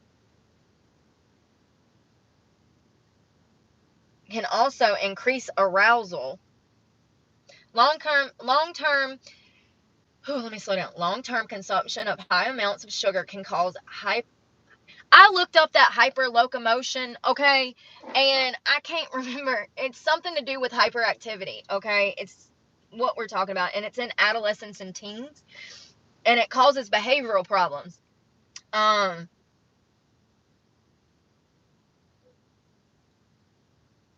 so certain things that children can have adolescents from overconsumption of sugar. I probably should tell y'all how many grams a child, I don't know, I guess we can approximate an age in a minute, how much sugar they should have, because I think that that's important. The first thing I did when I lost weight was cut sugar completely out of my diet. When I tell you that I wouldn't even drink sweet tea, do you know how much sugar is in sweet tea? A whole cup, sometimes 2 cups. So it says, these are the issues that children can have. Cognitive impairment. Sugar consumption can impair cognitive function and memory. Long-term consumption of high amounts of sugar can lead to weight gain. And we have more children out here obese and overweight more than ever. Children, sugar consumption can alter the neurogenesis. That's part of the brain, right? Neurogen. Oh, look at me go. Yes. The process of creating new neurons in the brain through the differentiation of neural stem cells. It is a vital part of embryonic development, but also continues in certain brain regions through a person's life. So it's affecting the production of creating new neurons. That might explain a lot. I'm sorry. Y'all know who I get bullied by, so listen, and I'm still out here trying to help people. Because it's not as hard to lose weight as people think it is. I think that I don't know. I think that it helps to get information from people that actually lost weight, you know? So it says sugar consumption can actually alter new neurons being developed. Sugar consumption can lead to emotional disorders such as anxiety and depression. And here's the thing. So imagine binge eating because you're upset that your boyfriend broke up with you. But then you binge eat so much over a period of 6 months that you put on 60 damn pounds. Now you get depressed because you've done put on so much weight that you don't even want to leave the house because you're disappointed in how you look. It's a circle. And it's like an infinity symbol, and it goes all back together. They all go back together. You know what I mean? And I was absolutely more depressed and full of anxiety, more depressed, definitely, back when I weighed that weight. And it was a progression of gaining that weight. And it was brought on by depression that led to more depression. And it sucks. And I know, and I've been there, and I still battle with depression, especially like I struggle with financial situational depression from financial reasons. I mean, it puts me into a state of despair sometimes financially. And it says psychosis related behavioral hold on. It says here that psychosis related behavioral. It says high sucrose diets, and I hope I'm saying that right, can cause psychosis related behavioral problems. And it says such as poor working memory and impaired sensory gating. First of all, I want to know what like one of those is. I need to know what ENDOPHENOTYPES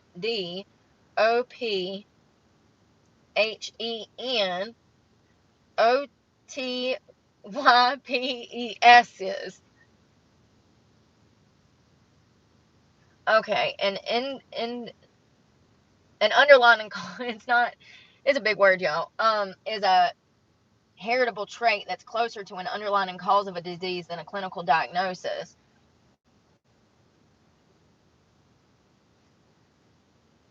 All right. I still don't get it, but it's okay. We're going to move on. It's a lot of information. In 2016, the World Health Organization reported that 39% of the world's adult population over 18 was overweight, with Western countries such as Australia and the United States of America at 64.5%. Now, this study was done by the World Health Organization, the WHO, and it was in 2016. What do you think that number is now? I mean, I knew it was kind of bad, but I didn't know it was that bad. I thought maybe like half, maybe like 49%. This is saying, I'm sorry, I was wrong. Australia is 4.5 and America was 67.9, respectively. Overconsumption of high fat, sugar containing food and beverages can contribute to the development of obesity. Neural plasticity that occurs as a result of long-term sugar consumption has been shown to reduce impulse control and therefore lower the ability to resist the high fatty sugars even more. And this is contributing to the obesity epidemic. I know I saw something where they were saying that sugar was just as bad as hard drugs. And we're going to get into that in a second. I'm not saying it is, but I am saying that not being able to put it down is an issue for a lot of Americans, and we should be concerned about this. I'm not saying let's classify it as a damn Schedule 3. I'm just saying that it's definitely a drug to some people. Y'all ever seen them men going into the gas station at 5 a.m. to grab 3 Mountain Dews to take to the job site? That's a problem. My parents did it. They used to buy a 2-liter every night on the way home from school. Mountain Dew and Pepsi.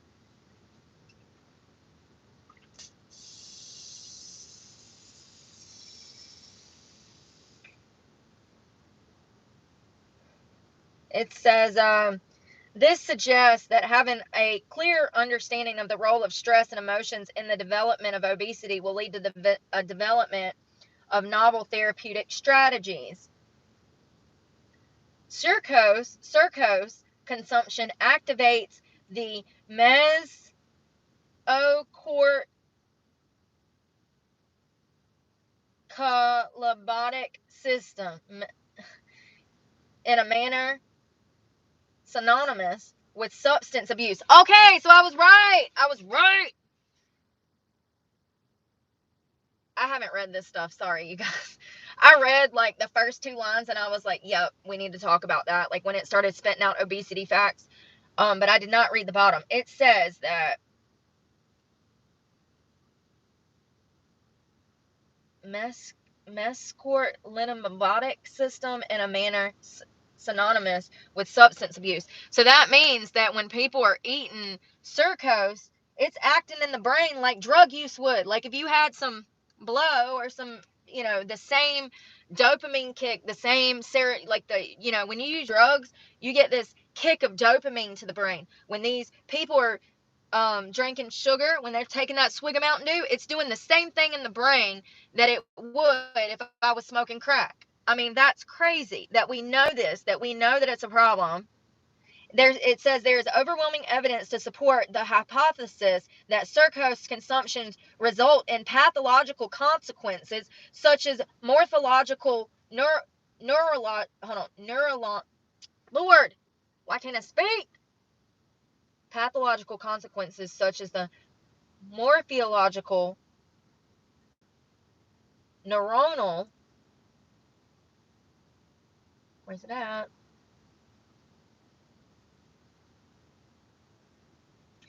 Yes.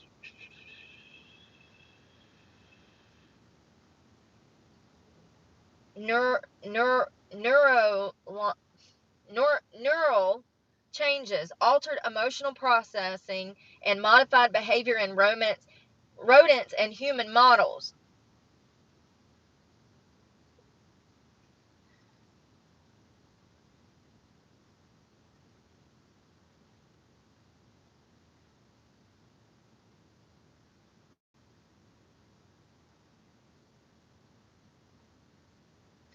This is crazy. Ain't that crazy? So you get the same excitement from a glass of Mountain Dew that you would when you get dope in your hand. It's crazy. Your brain rewards, it rewards it. It shouldn't, but your brain, you know, thinks they're one and the same.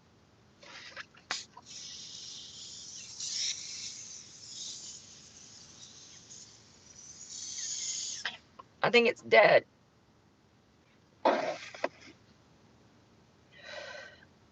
Sorry.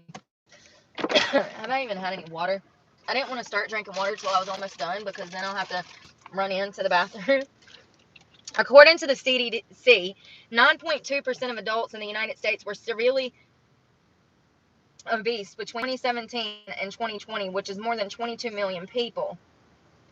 Severe obesity is defined as a body mass index of 40 or higher. My BMI is 21.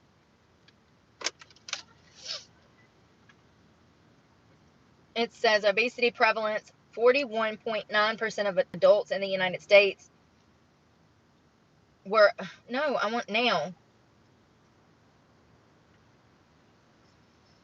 I'll read this anyways. I was trying to figure out how many people now, and it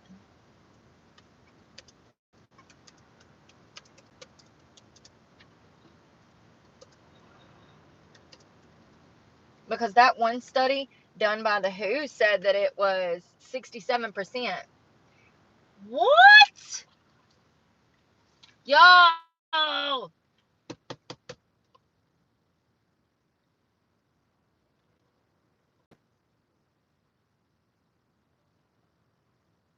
This still ain't freaking telling me. It says 73%. But that's not. Okay, here we go. Let's just do it by race because that seems to be. It says about 74% of adults in the U.S. are now overweight. That was in 2020. Y'all, we got to do better. I be seeing whole families out here. It's not good for your kids, man. They're not going to live past 35. And I'm not trying to be cruel. I'm trying to make you think. And I know you love your kids, so do the best thing for them and start buying better options. You got to teach them. I'm telling you right now that the only reason that I even remotely care about my weight or like took the initiative to lose weight was because I was verbally abused by my parents about my weight in my youth. So my thinking about my weight was probably not the best 5 years ago. You see what I'm saying? But now that I gained weight and I lost weight, I have a whole new perspective on weight and weight loss. And if it was not for my mother, watching my mother and my grandmother and my whole family, every woman in my family was obese. And I watched them struggle for decades trying to lose the weight, and they could never manage to lose the weight. And every time one of them would lose a little bit of weight, they'd gain it back. And I wholeheartedly believe that my parents did not want me to go through that. My mother was an active, pretty active person until like before she died. And she died at 38, so she was young. But we did kickboxing, we did taekwondo, we did dance classes and stuff. She got me active. My parents got me out there and got me active. And you know what? I now recognize that that was not for me. I mean, that was not for her. It was for me. And I'm sure that she enjoyed it, but that was her teaching me in some way. And I do think that it was more about time for us together rather than, oh, maybe teaching me something new rather than her to lose weight. You know, even though she struggled with her weight and she was usually sometimes one of the bigger women in class, she still took me. And it was great. I love my mom for that, and it probably has saved my life because I've always kind of been conscious about when I'm eating. I haven't really been on a diet until 18 months, maybe almost 2 years ago when I started the weight loss. It's been, I guess, like technically like 20 months or something. I don't know. I lose count. So it says, I'm going to tell y'all the demographics or the different ethnic backgrounds, like, you know what I mean, the races, the colors of folks, the different shades of wheat. Let's see, it says Asian adults, which is the least number, not surprising. But ironically, looking at an Asian diet, they eat a lot of fruits and vegetables and, well, vegetables, rice, and protein. So they're very, no, I'm not I'm talking, this says just Asian, so we don't know if they're Asian American or not, but we don't know if they're first generation. But if they are first generation, or if they are from the, if they're immigrants, they're more likely to actually follow more of a traditional Asian diet. Do you see what I'm saying? But anyways, I digress.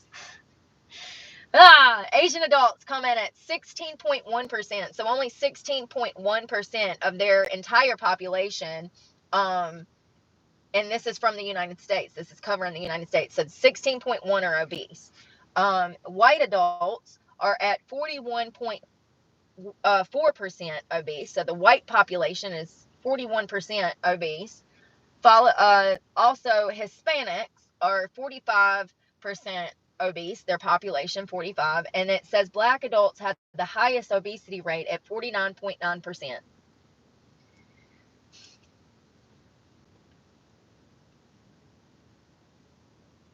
It says that West Virginia had the highest obesity rate at 41.6%, and the district, that's for the whole state.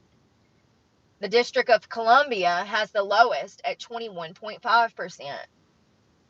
Now, there's a lot. I just want to say that I don't mean to come off insensitive at all talking about this, but I want y'all to know that there's a multitude of reasons that people can gain weight. There's a multitude of reasons that someone might be obese. And that does include medications, medical conditions, sleep, and genetics. I would like to say that my looks are genetics, but that's not the case. Most of my family have died from smoking and poor choices in life, and when they were alive they didn't have the best genetics. So yeah, I don't know. I like to think that it's my own hard work. So it says that this means that more than 100 million adults have obesity, and more than 22 million adults have severe obesity. The prevalence of obesity increased from 30% between 1999 and 2002 to 41% in 2017. What? And 41% in 2017 to March 2020. During the same time, the prevalence of severe obesity increased from 4.7% to 9.2%. Jesus freaking Christ. That's almost double. Just in three years. Just in 3 years, the prevalence of obesity increased from 4.7 to 9.2. Jesus. We gotta do better, y'all. You know why I think that it's so bad? I think that it's about convenience. I think that it's about money. I think that it has a lot to do with our mental health issues in America. It's no secret that half of America is struggling with something. And matter of fact, probably more than that. We read the other day that most of us have PTSD. So, whether or not you want to accept it or admit it or it affects you, the fact is there's a lot of people that have mental health disorders and they're struggling out here. And one can only assume that if you're already struggling with anxiety and depression and you're isolating and then you're overeating. Do you see what I'm saying? I do think that mental health issues contribute to the obesity problem in America. Do you see what I'm saying?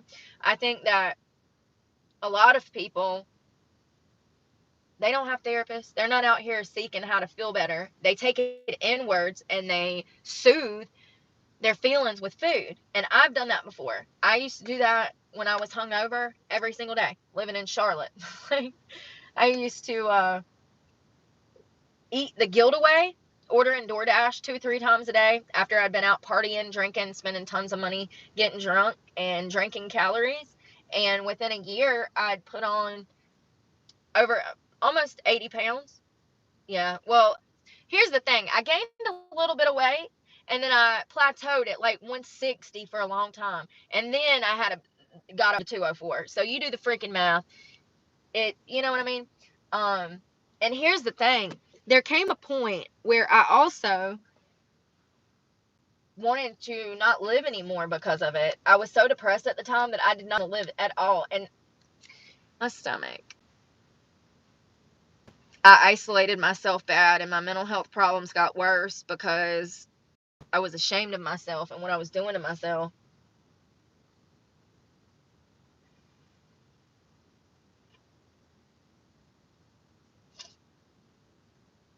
I think that the hardest part is being consistent, showing up, and wanting to be there for yourself. And I have trouble with it too. There are days that I'm barely making it. You know what I mean? Like today was one of them. I did a few exercises and I was out of there because I was over it. And it's like that sometimes.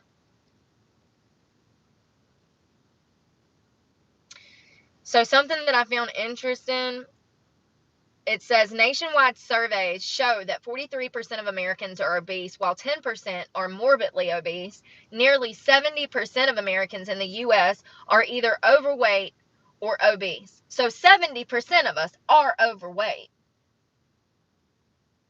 43% is obese.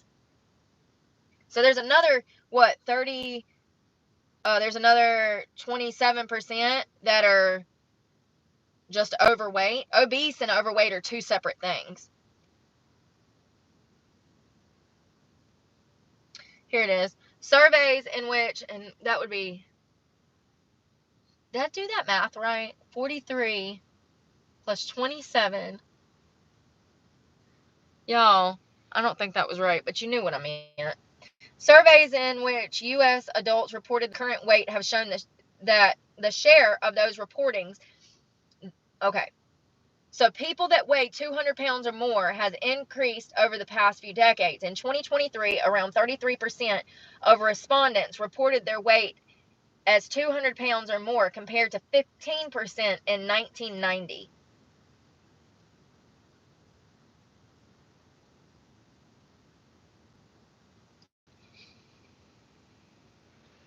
I want to talk about the future costs of your life. You know, it's going to be more expensive for you to survive if you get on the track to obesity or get overweight, and it has serious implications for your future as far as your finances.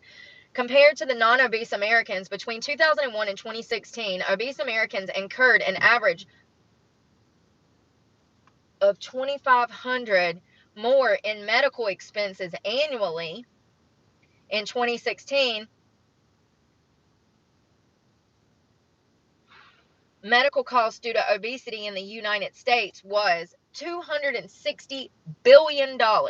So, because of the food that we have, because people are eating their feelings and to cope with things, and you know, you got people like Nick Avocado out here that just lost a bunch of weight, that is a success story of losing weight, and he's in his villain arc or whatever, his creep arc, in my opinion, and he's planning to gain all of that weight back. He is teaching children bad behavior. That is bad behavior. That is detrimental to their health, to their survival, to their future.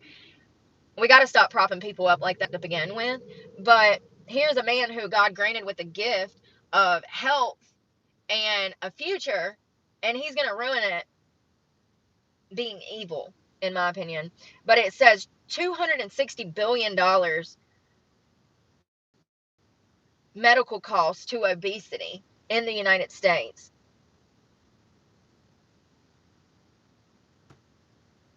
So it says the obesity rate has steadily increased since 1960 to 1962, where approximately only 13% of American adults were obese. And we're now sitting at 3, 4, 5, 6 times that amount. Jesus.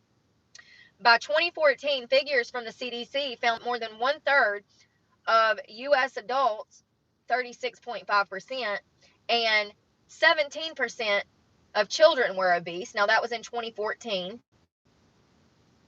The National Center for Health Statistics at the CDC showed in their most up-to-date statistic that 42% of adults were obese as of 2017 to 2018, 43% for men and 49% for women. But we also know that that is just for obesity. That is not also for overweight. There's an additional 30% for overweight.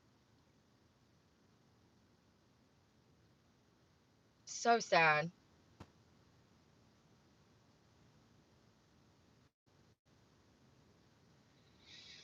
Okay.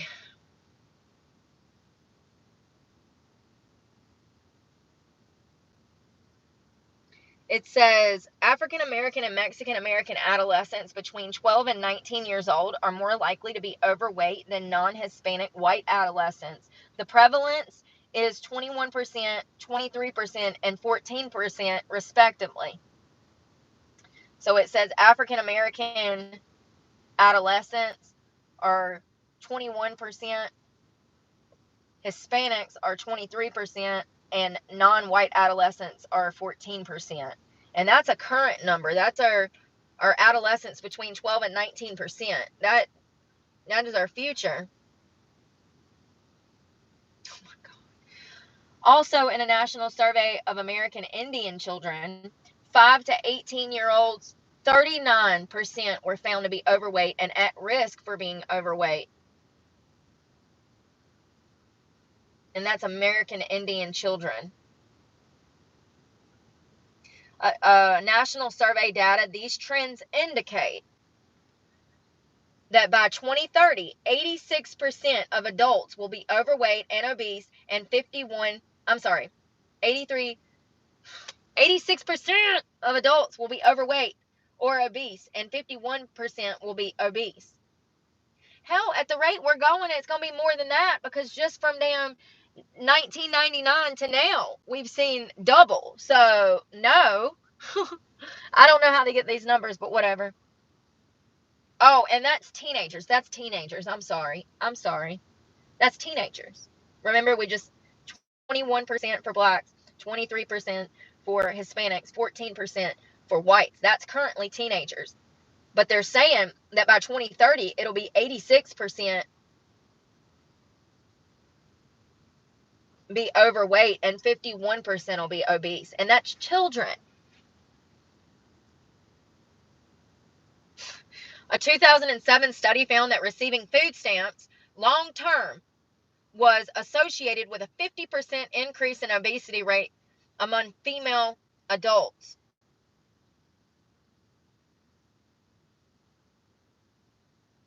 I don't know how, because $300 is barely enough. I mean, I run out of food. I only get $290, and I'm grateful for that, because that is mainly what feeds me. Outside of that, I do not have money for food. All of my money that I've received recently has went to bills. So, some days you just don't eat. It's how it is.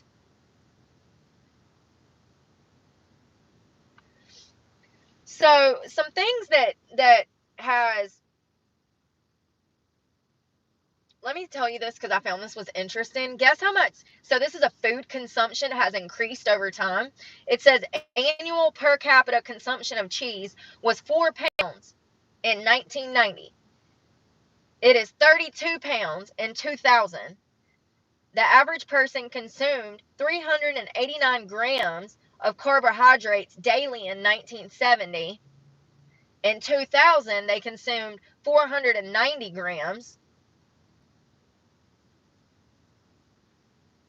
So almost around 100 more.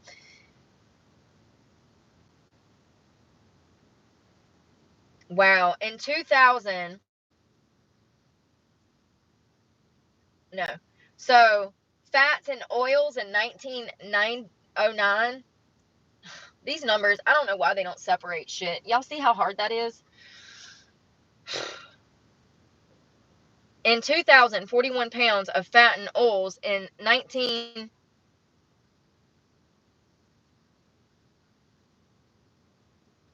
no. Okay, I found it. So back in 1909, they would consume around 41 pounds of fats and oils. Now, as of 2000, they were consuming 79 pounds. So almost double of the fats and oils that they would get in 1909. Almost double in 2000. Do you see what I'm saying? But that's why you look at pictures of people. That's why we have history books, and everybody was, skinny. But also, people were living through the Depression in damn 1909, weren't they? When did the Depression start? I thought that was like the start of the Depression. So, anyways, it does not help that instant gratification is the way of the world now, because people eat and they just keep eating, and people, it goes back to instant gratification right here, right now. It says obesity is a major health problem in the U.S., owing to its rapidly increasing prevalence, substantial mortality and morbidity, and growing healthcare costs. Several studies have inquired about the relationship between community food environments and obesity is significant and inverse among U.S. adults.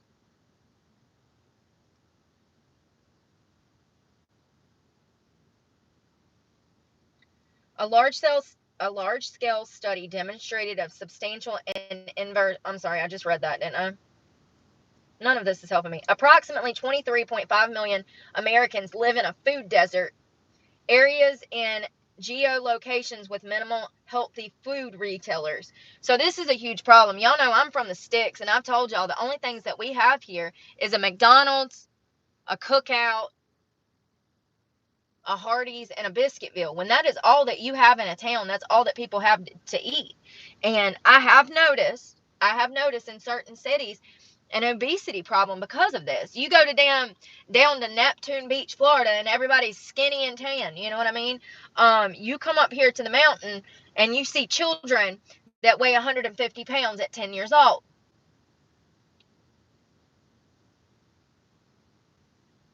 So if you live, it says approximately 23 million Americans live in a food desert, and that's areas where there's minimum healthy food even available for them to buy. We should not be having that problem this day and age. So it says, let's talk about the total deaths that are related to obesity every year. Obesity has been cited as a contributing factor to approximately 100,000 to 400,000 deaths every year in the United States. Why is it that many? I mean, and why is that such a huge gap? That's a big gap. 100,000 to 400,000. It says that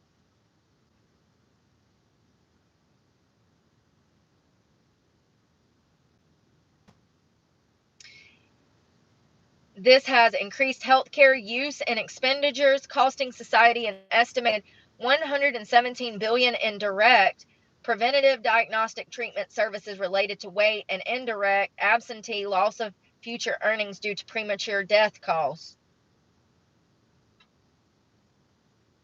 Hmm.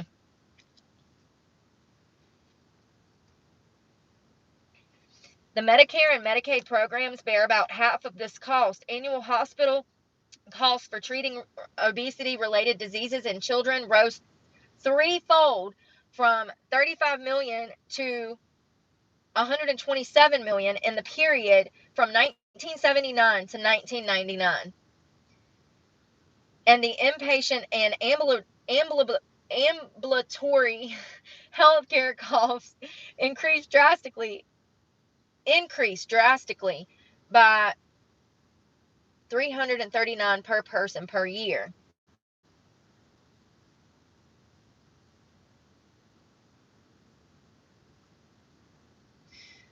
Whew.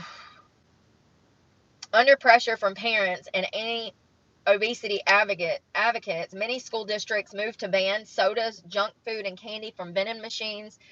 Now, this was done in California. I think that it should have been done nationwide. I think that there needs to be an honest effort to provide children with food that is nutritional and beneficial. We all know that when children are not full, they do not learn like they do when they are on a full stomach with vitamins and minerals in their systems that they need. Children that are living on these diets, not only are their brain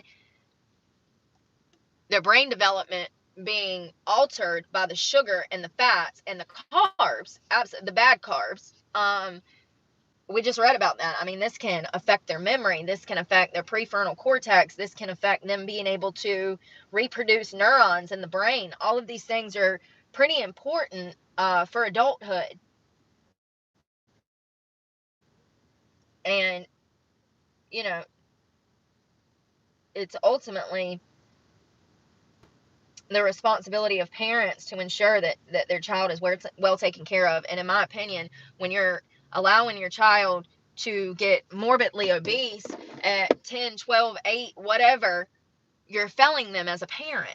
And I'm not trying to say that you're a bad parent, but what I am saying is that it is your responsibility, sure, that that child has all of the skills that they need to be able to take care of themselves in the future. When you are teaching them to stuff their face with bad things like McDonald's and, junk, they're going to carry that into adulthood. So you got to lead by example. You got to lead by example to your kids, and it is absolutely your responsibility as a parent. I'm grateful that I witnessed my parents struggle with weight. I'm grateful that my mother taught me the benefits of dieting. She was not an almond mom by any means, but I watched her diet. I watched what she ate, and I was a teenager, and I observed how hard it was for her to lose weight. And so, that probably impacted my own behavior later in life. And I always, another thing that was huge was that I watched my father cheat on my mother.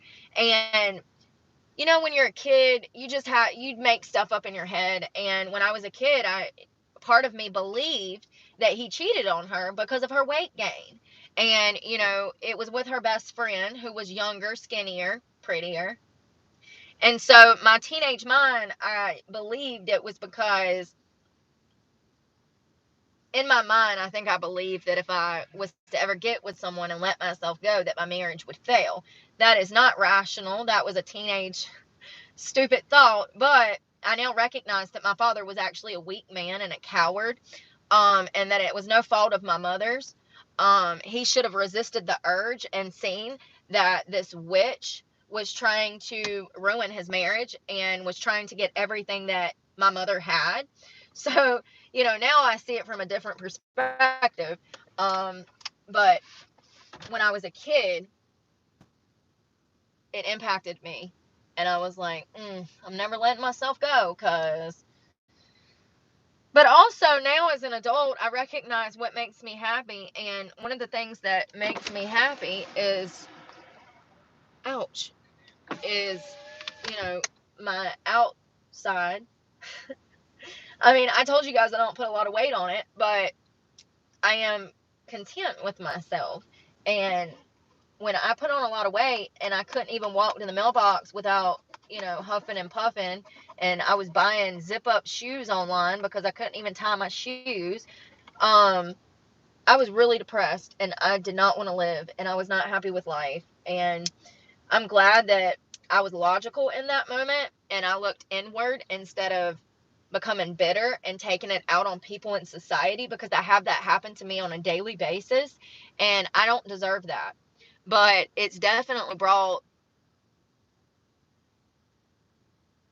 my attention to the fact that we have a society of people who have been traumatized and a society of people who are going through things, mental disorders, people that haven't healed from trauma, people that are going through drugs and alcohol abuse, people who are, feeding themselves, feeding their feelings, with food. And at the end of the day, we are all damaged people in some way that are really going through a lot, and if I can lose weight, anybody can lose weight, and imagine doing all of that while homeless and trying to search for a job. And if I can do all of that while going to school, because I was going to school when, last semester. So if I can do all of that and stick to a diet regimen, you can too, and you guys know that I have anxiety and depression and severe ADHD and trauma. My mania, whew, God, is on a whole nother level, So if I can do all of this with, and you see my disorders, you see my mental health front and center, you can do it too. And I'm telling you right now that it starts with that sugar. It starts with the sugar, baby. It starts with, I literally had to wean myself off of sugar. I would sit there and eat a bag of peaches, trying to get the same sugar rush as a Mountain Dew. And I was never really into soda, but what I was into and I am into is sweets, especially when I was on drugs. I could eat a whole pound cake to the face and a gallon of milk in like a day. So, like, And that would usually be the only thing I ate because I was obsessed with sweets when I was on heroin. But I still like sweets, just in moderation. Now, y'all know that I've been in a bulk and I've been trying Sam's diet, Sam Solik or whatever his name is. I want to see if I can get his results like he does without the steroids. So I've been in his diet for a while now, and it's working. I'm gaining weight, but then I go through food insecurities and I don't have the money to eat. So then there's that. But anyways, what was I saying? Sweets. When I kicked the sugar, when I stopped drinking sweet tea, that's one thing that I did like was sweet tea. I would have one usually about once a day. I cut the sweet tea.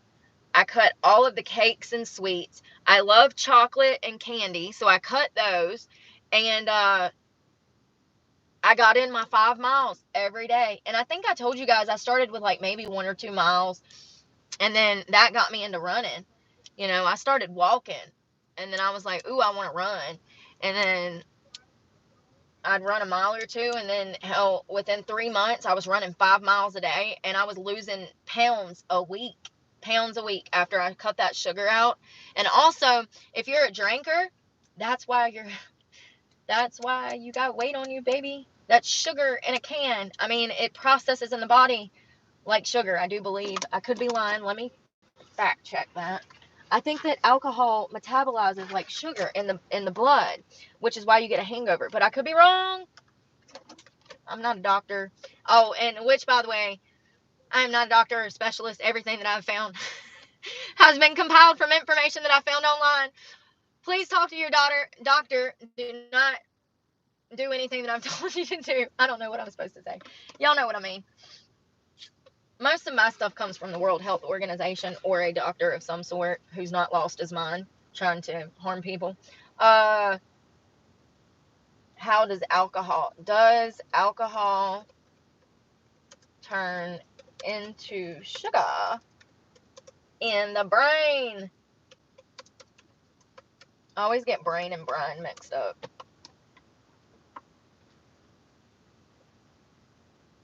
Why do I say brain? And what? In the body, bro. In the body. See? I'm going on autopilot.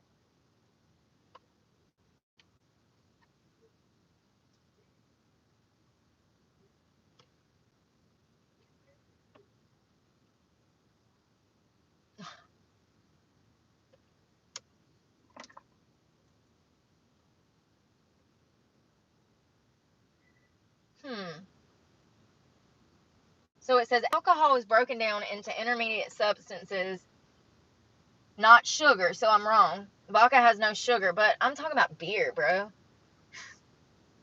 I know that beer makes you gain weight. No, it does not turn into sugar in the body. So I'm wrong. What does it do, though? Why does it make you gain weight then? Oh, it's the carbs. Yes. Yes, beer has lots of carbs, which the body can turn into its own sugar. So that's why you gain weight. So I was right. This freaking thing, make it make sense. No, beer does not turn sugar in the body. Then you go down here, beer has lots of carbs, which the body can turn into its own sugar.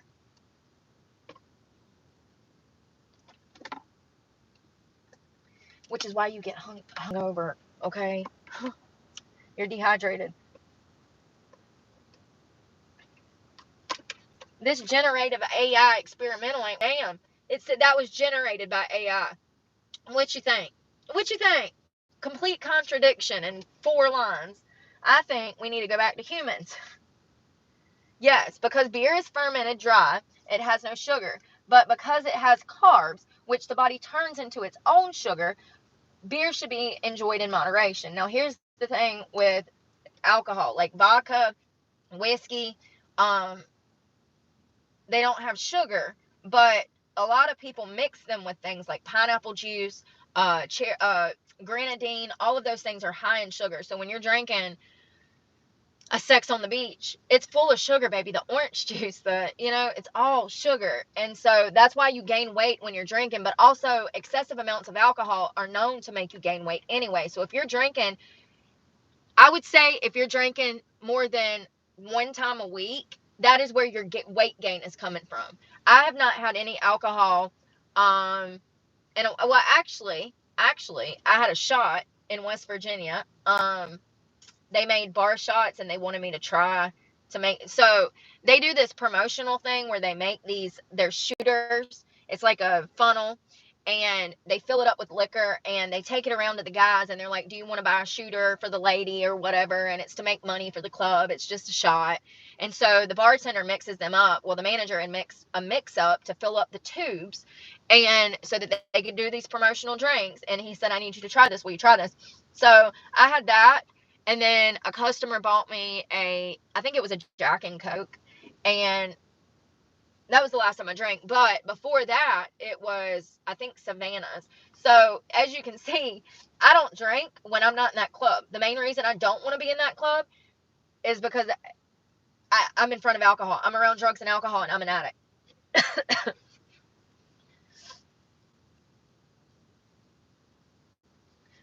Beer can increase blood glucose levels. But yeah, if you're drinking, I would say more than once a week. The thing about alcohol is that even though the effects wear off, in 24 hours or whatever, physically, your body does not recover for days. Not only, you might think that waking up and drinking a liquid IV helps you, blah, blah, blah, blah, blah, and you'll be fine. Yeah, that's true. But inside, your body takes a week to process all of that, to get back to where it was before you started drinking alcohol. And every time you go back to alcohol, your body has to do a hard reset um, to get you going again. I would recommend staying away from alcohol. I think it's the devil, personally. I had 2 DWIs, one in 2009 and another one in like 2014. And, I don't think that it is smart for anyone to drink. I think that it's horrible for you, horrible for your body. And I'm glad that I don't have to be in an environment where I'm around that. Well, I might, but I hope not. I hope not. Like, I don't know what I'm going to do. Honestly, I'm so stressed out at this point. I want to go get a booth this weekend, but I don't have the money to get a booth because I had to pay bills. So, and I've got like 4 bills due right now. If I could go get a booth at one of those places, then I could sell stuff. But, who knew that they started at damn 70 something dollars, $76? Ain't that what she said? Did she say 76 or did she say 67? One of the two. For a booth to sell like all my furniture and clothes and stuff. I genuinely want to sell everything out of there so I can only have this. That money that I'm spending on that unit and stuff, I mean, it's only $50 a month, but it's more about the principle, because y'all know that I've had issues with those people that have that place. But yeah, and here's my thing. I would rather just sell most of it instead of relocating it, because one day when I get a house, I'm gonna get new stuff, like, which I usually buy my stuff like from Goodwill and stuff. All of the stuff I have is from Goodwill. I don't purchase a lot of new things unless I have to. But yeah, I hope that, I plan to stay in my truck for the next maybe 5 to 10 years. I want to be able. There's a lot of things that I need to get in order first, but right now I'm content with staying in my truck as long as I get to keep it, not being able to find work, constantly being told no. I've filled out over 100 job applications this week. It's just crazy. Done multiple interviews. I've met more weird people than normal people. I don't know. And not one person even seems like they're really hiring. I can usually tell when it's a fake job ad because they don't call me back, or they do call me and they don't proceed. Like, sometimes there'll be a job listed and I'll call and say, hey, are y'all still hiring? And they're like, no. And I'm like, but this was just posted an hour ago. So I can catch them in the lie. Like, literally, Indeed, it tells you how long the job posting has been there. And it'll say today, yesterday, 12 hours ago, if it was 12 hours ago. And I will call that business and say, hey, I heard that you guys might be hiring. And they're like, no, we're not. But it has the address and the location. Like, y'all, I'm not the only one though. So, half of the businesses in the town that I'm in right now have shut down since COVID, and a good portion of them are still going out of business. Like,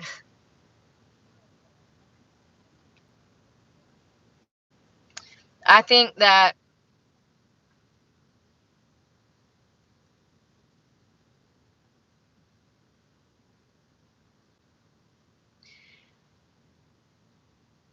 I think that if every person that came over that border was allowed to work immediately after they came over that border, if they were all given work permits, I think that we would see the impact almost immediately of American jobs being taken by foreigners. However, they don't have that in all states. Not all of them are eligible for work. Um, that's why everything is provided for them until they can go in front of an immigration judge, which is screwed up. But I digress. It just makes me so frustrated. But I genuinely think that next year, depending on what happens, if Harris stays in office, we're screwed. Like, we're so screwed. This country will never recover. She will run it into the ground. We will no longer be, a republic or whatever. And they'll make sure of it this time that there is no future voting. That's just my opinion. Um, I don't know what's going to happen with all of these people that are here, but I will say that the lack of respect in these cities is uncalled for, and it's a pre-indicator of how this entire country is going to look if we do not close that southern border. I mean, it's crazy that the media has suppressed all of the information that we are hearing. And I told you guys, I said, I bet, watch, the closer that we get closer to the election, the more we're going to find out about what they've been lying about, the left, how the media has been lying to us. And progressively, we're starting to see small bits of the truth coming out. The residents in certain cities are finally rising up and going to their city council meetings and raising hell, and rightfully so. Rightfully so. And here's the kicker. If I was still on drugs, I wouldn't even give a crap about what was going on right now. I'd be living in $1 million house somewhere putting needles in my arms. Sad. But I did not know that this country had gotten this bad until I woke up 4 years ago. Incidentally, it was right around COVID time when things really started to get bad, and it's progressively gotten worse, and it's going to progressively get worse until we get people in positions of power that are people, they are in positions of power. But people in Congress, and until we get people that are in politics, whether it's local, state, or up in DC, until we get people that respect this country and actually know how to operate with ethics and moral ground, this country is going to stay like this. Unless we have to get people that genuinely care about the traditional family. That is what is going to keep this country going. Without the traditional family, this country won't even be a country. It'll be a cesspool of orgies, and years from now, everybody will be extinct. I have noticed that since the election is like drawing near, that people are getting more crazy and crazy. Have y'all noticed that? Like, people are, yeah, I agree, street life, we are. Um, have y'all noticed that people are like, I don't know how to explain it, but it just seems like there's a lot of tension in the air the closer that we get to an election. And I've noticed it personally. Um, People are kind of off their rockers. And I'm off my rocker. So for me to say that other people are crazy and I openly admit that I'm kind of there is a lot. That tells you about the state of things when the crazy lady is saying, these people are crazy. Like, I'm not crazy like them. Like, I'm crazy because people like them made me crazy. Like, for realsies. I saw some girl go off on the YouTube the other day. She's like, I'm fucking crazy because people make me crazy. Like, yeah, me too, girl. I feel you. Me too. Mm. Well, I reckon I'm gonna go get me some food, you guys. All I had today was a Sammy, but I've got $38, and I need to save that. I bought one vape pod the other day, or today, so I got a full one again. I hate doing that because when I buy a full one, it's like $11, but you can get 8 of them for $40. Do you see what I'm saying? So 8 of them would be almost $100 after tax if you bought them individually. But if you buy 8 of them, 2 packs of 4, you get it for $40. So it's a fucking deal. So that's why I usually do that. And I actually had bought, I think, 4 of them, which was like $80 a while back, and they've lasted me for almost a month. So it's $80 a month for me to smoke, which is, listen, honey, my gas bill is the problem. I don't want to hear about me smoking. I told y'all that I plan to quit one day, but today ain't the day, honey, because I still don't have my emotions under control. Okay? One day that will get better. And actually, I think I do have gotten a little better with certain things. But I love you guys, and we'll talk soon. I'm definitely going to probably try to go in the grocery store and find something for dinner. I keep doing that, and I don't find anything that I want. My appetite has been kind of off because I haven't been smoking weed. Like, I've had that same pen for, a month now, and it's almost out, so I was saving it so that I could sleep, and I've only been smoking at night. I'm sorry, Mr. Pigeon. Every time I see mass quantities of pigeons, I think about the lady from Home Alone that was out feeding the birds. They were so mean to her. That's how they treat homeless people, though, for real. I'm gonna go. I love you. Love you guys. I'll see you later. Y'all be safe out there and pray for me because God knows I need it, and I'm praying for y'all. Bye, y'all.